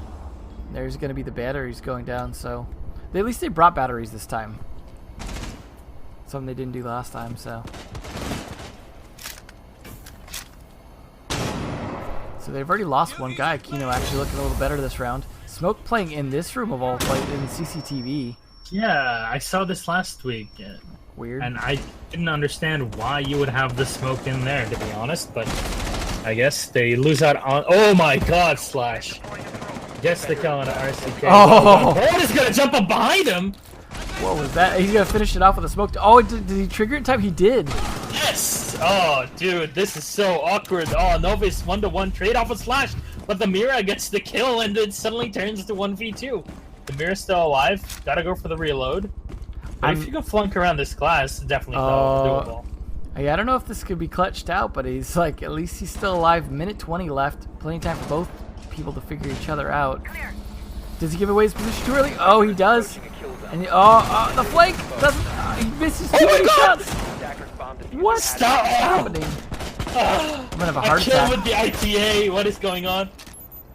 What is happening here? Still half health despite all those glass shots because of the wall. Diffuser is trapped though, and he's gonna rotate around. Actually, not sure if he heard that. Right. Oh, I wasn't sure. I thought he was gonna go outside and go for the repel attack, but he's actually gonna try and like force him to go for the plant. Recovered the bomb diffuser. He's gonna. He. Wonder if he has any smokes left. Oh, the kitty. No, Nitro cell. Use the Nitro. So many whiff shots. So close. Oh no, the Nitro. Use it. Use it. You have the utility. The sloppiest around. Oh, dude, this is like NA Challenger League level. I don't think MG deserved to win that, but that would have been interesting. They almost look a little dismayed, but it's like you guys are at match point 4-1, so don't feel too bad.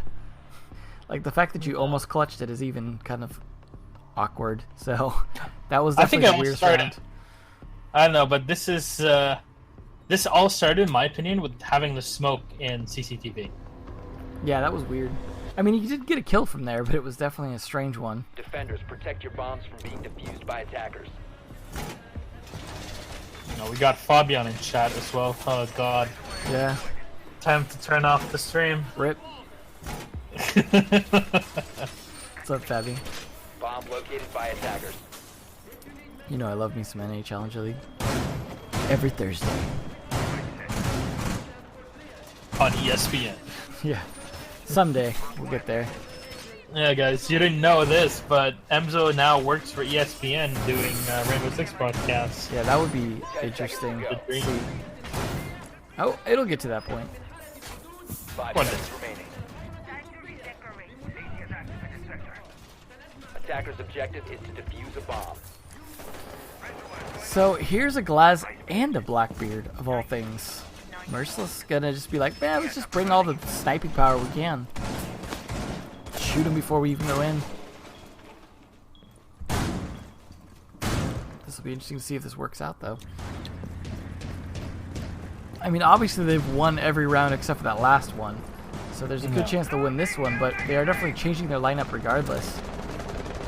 There's a Blackbeard on AC unit. There's this nice surprise. Should be interesting double pressure with the Glaz, depending on how they're going to play him.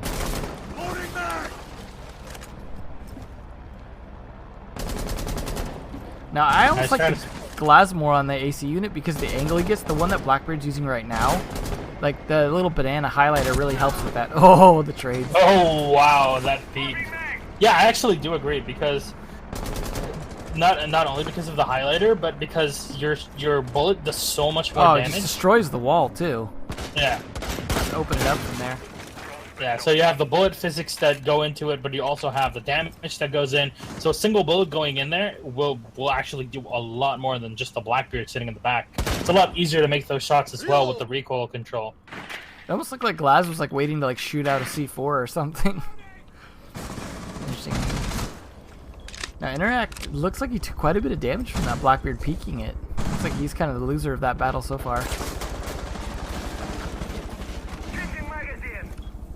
Oh, he looks like he was a little startled by his own teammate coming in. Now Yeah, these- almost shot him. See, this is if that was Glaz. I feel like he would see interact right now. Oh, it doesn't matter. Doesn't finish the job, but that's more than enough to down him. Let's see if he's gonna bait him. Or he gets back up anyways.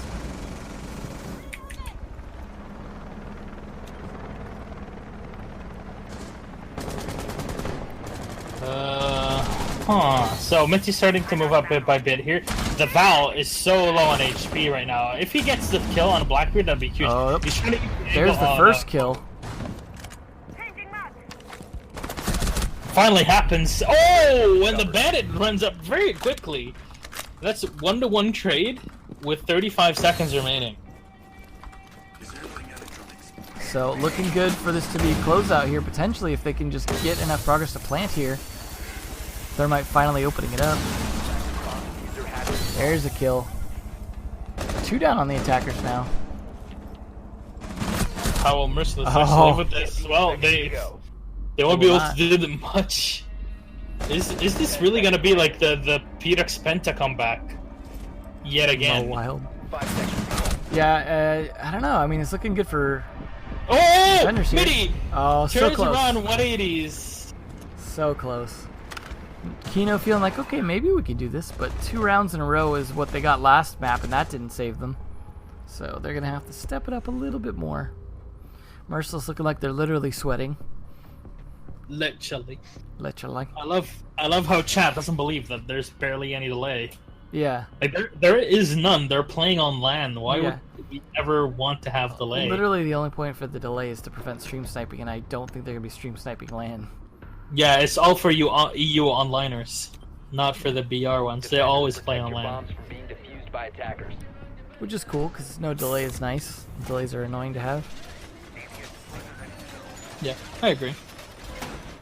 So, will this be another victory here for Merciless? Or Kino gonna keep the comeback alive here? They got their Glaz back in again.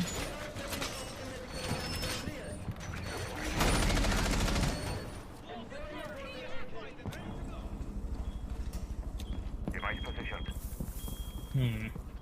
Though I don't know how Merciless would be feeling right now. Like, we're really choking hard here, but I think if there is a point for them to win, it would be right now defending. Yeah. Attacker's objective is to locate a bomb and defuse it. Defender is approaching a kill They're looking zone. pretty good for it. I mean, at least, like I said, they've got the Bandit again this time. No smoke hanging out in the CCTV, but no smoke at all, so we'll see how that plays out. Actually, I'd love to give a bit of information to Fabian. Fabian, if I were a mind reader, I wouldn't have been single for the past 5.5 years. So, there you go. That's that myth busted. Feels bad, man. Myth busted. Lights out. They're definitely So- drilling a lot of the bottom floor. They're concerned about roamers, that's for sure. I mean, they would be expecting us. Like, okay, Merciless, I mean, they still need this 1 round, so maybe they'll roam pretty heavy and leave maybe the Pulse with Bomb the located Bandit by or the attackers. Valkyrie along the towers. This is what they're really expecting on this defense. Pretty standard play with a Pulse. Just to try and take out Kino 1 by 1 before collapsing on the team as they try to push A from the outside.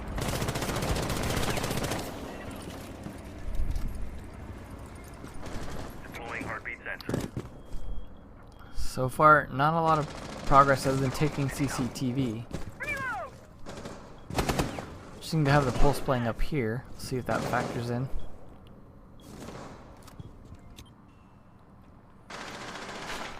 Good old cameras. Oh, Novi's just waiting for a moment here to jump out, probably. Also making sure that no one repels up there. I like that the defenders are at least using their own cameras that are still intact to kind of cover their flanks. Alright, Thermos is going to be used up here. Nicely done from Drix, though. Gets kill number 1. Takes down the Val. Not too sure how that happened. Probably aggressively peeking on that window. A very possible scenario, to be honest. Interesting to see Midi playing this far back, but that grenade's gonna hurt pretty bad. Ooh. It's like he's See ready for to the- drop. Oh, another grenade. Oh, that one. Oh! Those grenades doing some work from Sledge there. Oh, but it doesn't matter as he gets traded. Oh, double kill from RCK. Well done. Moves Oh, into misses the- the. Oh, the Oh, the C4 from Brower below playing the pulse. And that's how they got the information, but Ash is gonna run in, get one kill, and then gets dropped to 50% HP. The Thatcher in the meantime. It's all on board. Attackers Plants recover. gotta He's come already down. used it before, though. I like his rotating sites to plant. 15 seconds left. Yeah, I bet he wishes he had that C4 right about now. 10 seconds He's gonna at left. least identify one of them, but it's not the Attackers are planter. activating the bomb So he's not gonna be able to stop that. He's gonna get spotted pretty easily here. Interesting Beep. last minute. Oh, someone behind you, bud.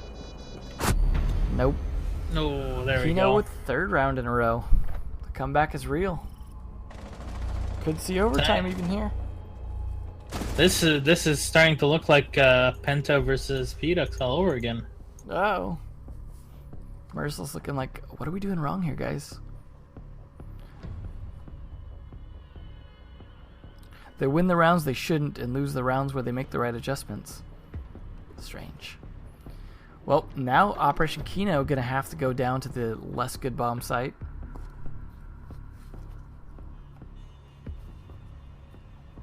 So this could be where it gets closed out. Like if it's gonna get closed out, this is a good round to do it.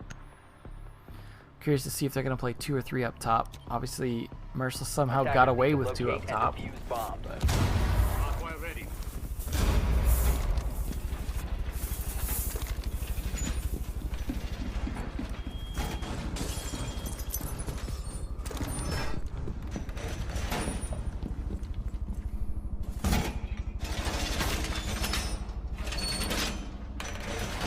Fortified wall. So far, pretty standard. They're gonna pull out the castle on the defense, Operation Kino. And I think they'll have a pretty good shot at tying it 10 up. seconds to go. Position device. There's no glass to worry about. The Blackbeard that can definitely be set up on the Device. vents outside. Yeah, no Attackers' buck, objective is to locate a surprisingly. bomb and defuse it. I would have almost expected a buck on this stack. Not sure what the Thatcher's gonna do compared to a buck, you know, on this, except for maybe help open that A wall faster, you know, the wall up for lockers. But I mean, I guess will be helpful because they do have batteries. But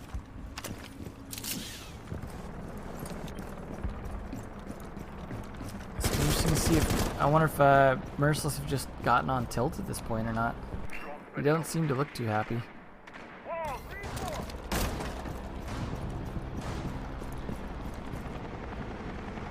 Or it looks like he's not sure which way to go.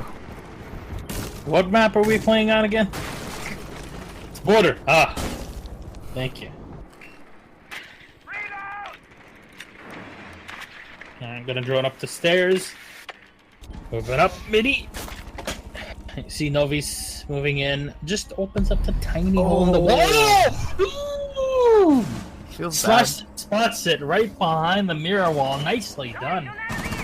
Wow. Playing it aggressive here seems to be working. It's a good initial pick there. Novi's has done a lot of good work for the team.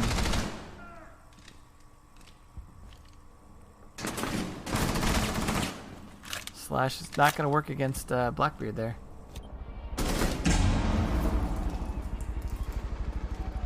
Oh, I think he saw him.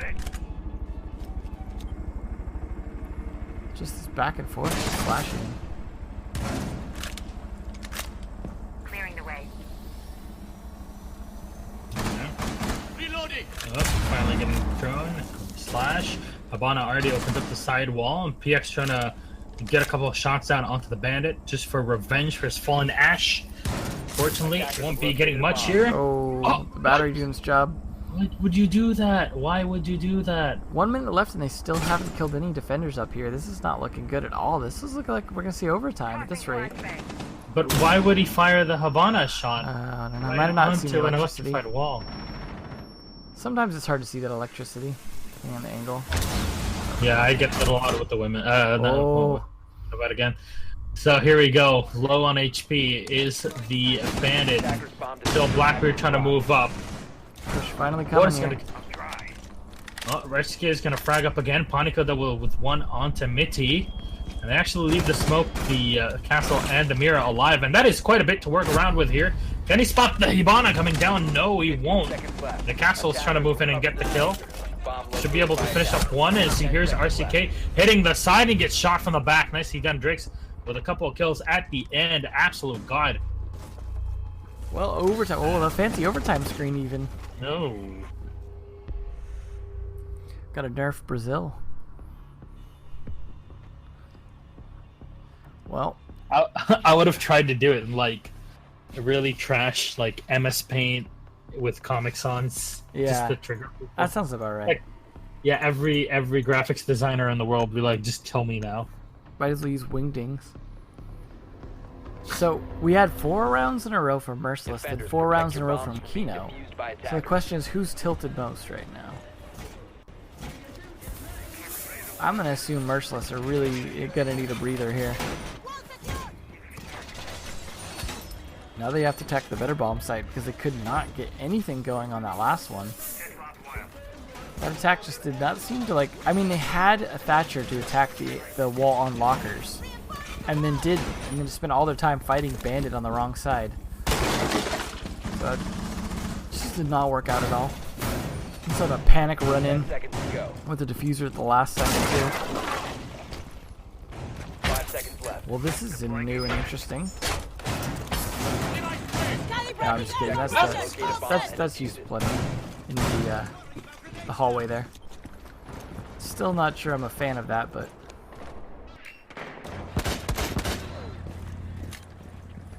You know, this is one of those. those moments. One of those moments where I'm like, I wish Rainbow Six had a replay system. Yeah. Where you could like actually go and after the game watch everything from everybody's POV with a recorder, because it's like I really want to know exactly what they're doing in this position. Yeah.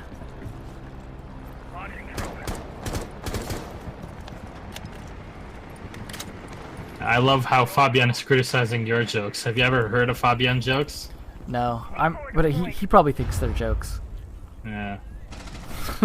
Typical Swede, northern Swede. So Yeah. What can you do? it's like polar bears.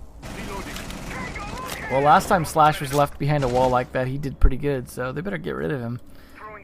Just shoot him from the dang CCTV window. Oh, interact, dropping quick. Novi's doing some work this time. And Panic is going to take quite a bit of damage as, Thatcher actually throws one of his grenades in there. Merciless, looking like they can finally bring this in. The glass moving up, and there's 2 players hiding right behind this reinforced wall. More damage done to the Bandit. They're all hurt. They're all low on HP, but they still need to finish these guys off, and the Blackbeard's going to peek up again.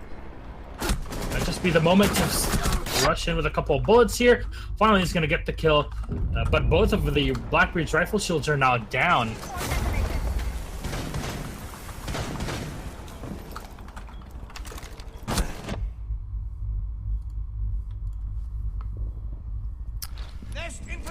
Well, it's looking like it's falling apart here a little bit for Kino, but either way, they'd still have to win 2 rounds to close this out, thanks to Kino's 4 in a row. Doc and Panico both low on HP. They can res the Blackbeard in the back there. Nice enough from RCK getting the kill. Both the smoke is too low on health to do much. Yeah, it's like 1 bullet each. Yeah. Literally anything will kill them. By attackers. What? Panico. Oh, there it my goes. God. So Nicely done. now that Merciless won that round, I'm thinking they're gonna get off their tilt. Look how hyped they are. I think they're gonna close this out now. I don't know. I think this is gonna go into another round. It's gonna go quadruple overtime. Yeah. It's impossible, but it'll happen. I mean, you know, Emzo, you're talking about giving both Fabian and Shas swords to play with. I don't think you know what happened in the hotel room after second day of Pro League Finals. That's the kind of sword fight I don't want to hear about. Yeah, but they were definitely playing around with those swords, I'm pretty sure. Those stab wounds. Attackers need to locate and defuse bomb. All right, well, getting back to the Yeah, game, so- another glass play here.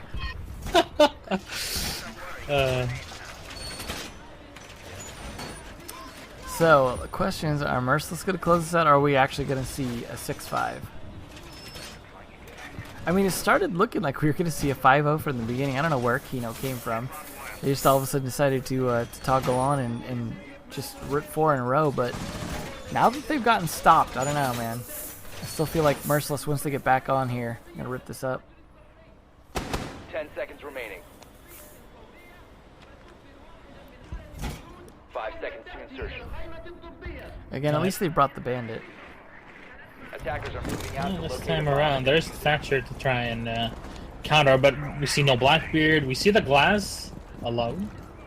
Yeah. Hopefully the Ash doesn't just run up and get shot immediately. Probably.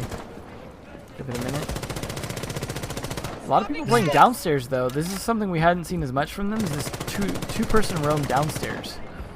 So this could be something different and interesting from them that might actually work.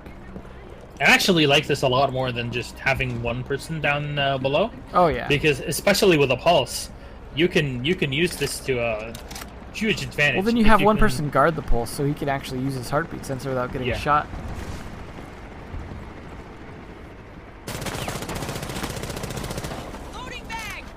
There you go. Spray into the sidewall here to open up on A.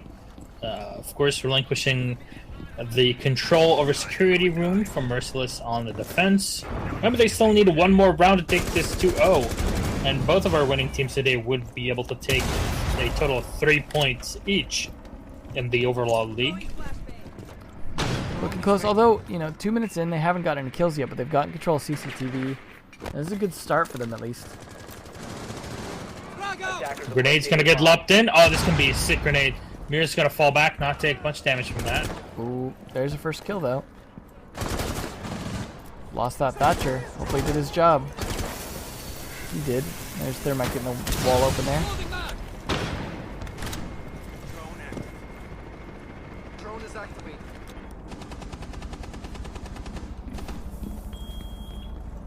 Everyone kind of pushed back a bit on the safe side here, but they're starting to push back on it, trying to reach. Oh, that angle! Obi's with a nice shot. Although he's got to fight against the glass, he's got to be careful on those peaks. Yeah, and he definitely knows what's going on. That's why he falls back, and he's going to try to contest over by the side of CCTV. Interesting shots there. Good spray. Looked like he was gonna shoot him back at his own teammate in the back of the head for a second there. Like he I thought need about to it, kill. hesitated. Ooh, here we go. Not looking good for OPK here. 2v4. Gonna have to really push the serious attack here to make this work, to stay in this. Not looking likely. Oh, there we go. One down, Nicely one to go. Just Docky left, and there he goes. GG. And that is Merciless. Yeah, So- they're going to take both maps, actually. This turns it into a 2-0. So 2-0 means that you get 3 points in total in the week. If you win 2-1, you basically gain 2 points instead of, having the 3 that you would like to have, because that's how seeding would be done at the end of these few weeks of the season. So pretty darn good, I have to say. Yeah. Merciless. I mean, this was a very, odd game. Let's just say that. Yeah. See, at least between everyone, this was kind of an odd day in terms of plays. Just like, just from both teams, or both matches, we've seen a lot of weird, interesting things. But Merciless doing better here than they've been doing in Pro League, at least. So that's got to feel good for them. Hopefully they were working hard after all that. And hopefully this means that we'll probably be seeing Barrage next week playing, and hopefully they'll get 10 out. Or is that still a meme? I feel that it's not. Don't get 20 owed. Don't get 20 out. Oh, I love Tank Ninjas. Yeah. I really wish we could see him. I love that one. His memes are too good. These memes are so strong.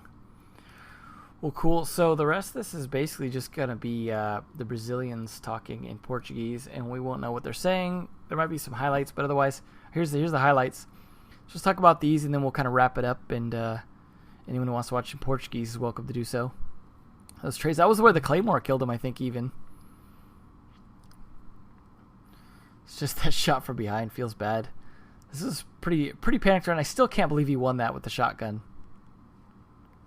like on that repeat even. It just was a brutal round.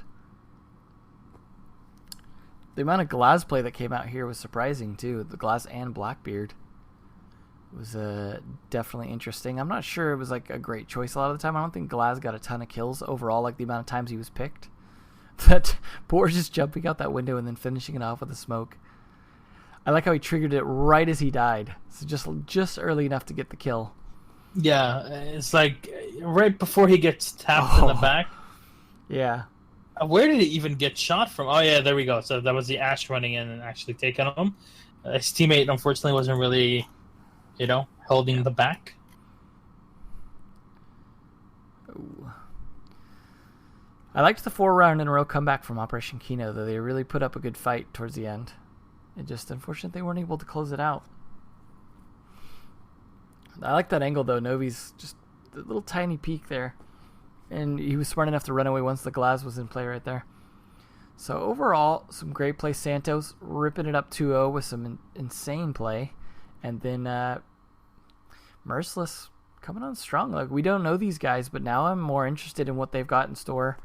Unfortunately, they're already out of Pro League, so we're not going to see any more of them from that. But we will see them in the future for this. So this is every Sunday all the way until, like, see, August something. Hold on, let me pull up the schedule here. Yeah, like right before I'm going to paste the flights schedule in the chat for anyone who wants to see what the schedule looks like. Let's see, you have to load more matches a few times to see all of them. But this will be going until August 6th will be the last one. Yeah. So make sure to check that out. So we will be going until then, where we will see on the final day Santos versus Operation Kino and Black Dragons versus Merciless. That should be good. Merciless will be playing Santos on July 23rd. All these, some good, interesting matches here. The score is going to be updated now so that we had Nox with 3 points, Payne with 2. Now we're going to have Santos with 3 and Merciless with 3. So we're actually going to have Merciless above Payne, which has got to be interesting for this particular league. But overall, this should be interesting. Me and Milosh will be casting this. I'm not guaranteeing we're doing all of them, as things could change schedule-wise, but we will, I believe, plan on trying to do next weekend as well over on Milosh's channel. So make sure to follow him on there as well. Follow us both on Twitter.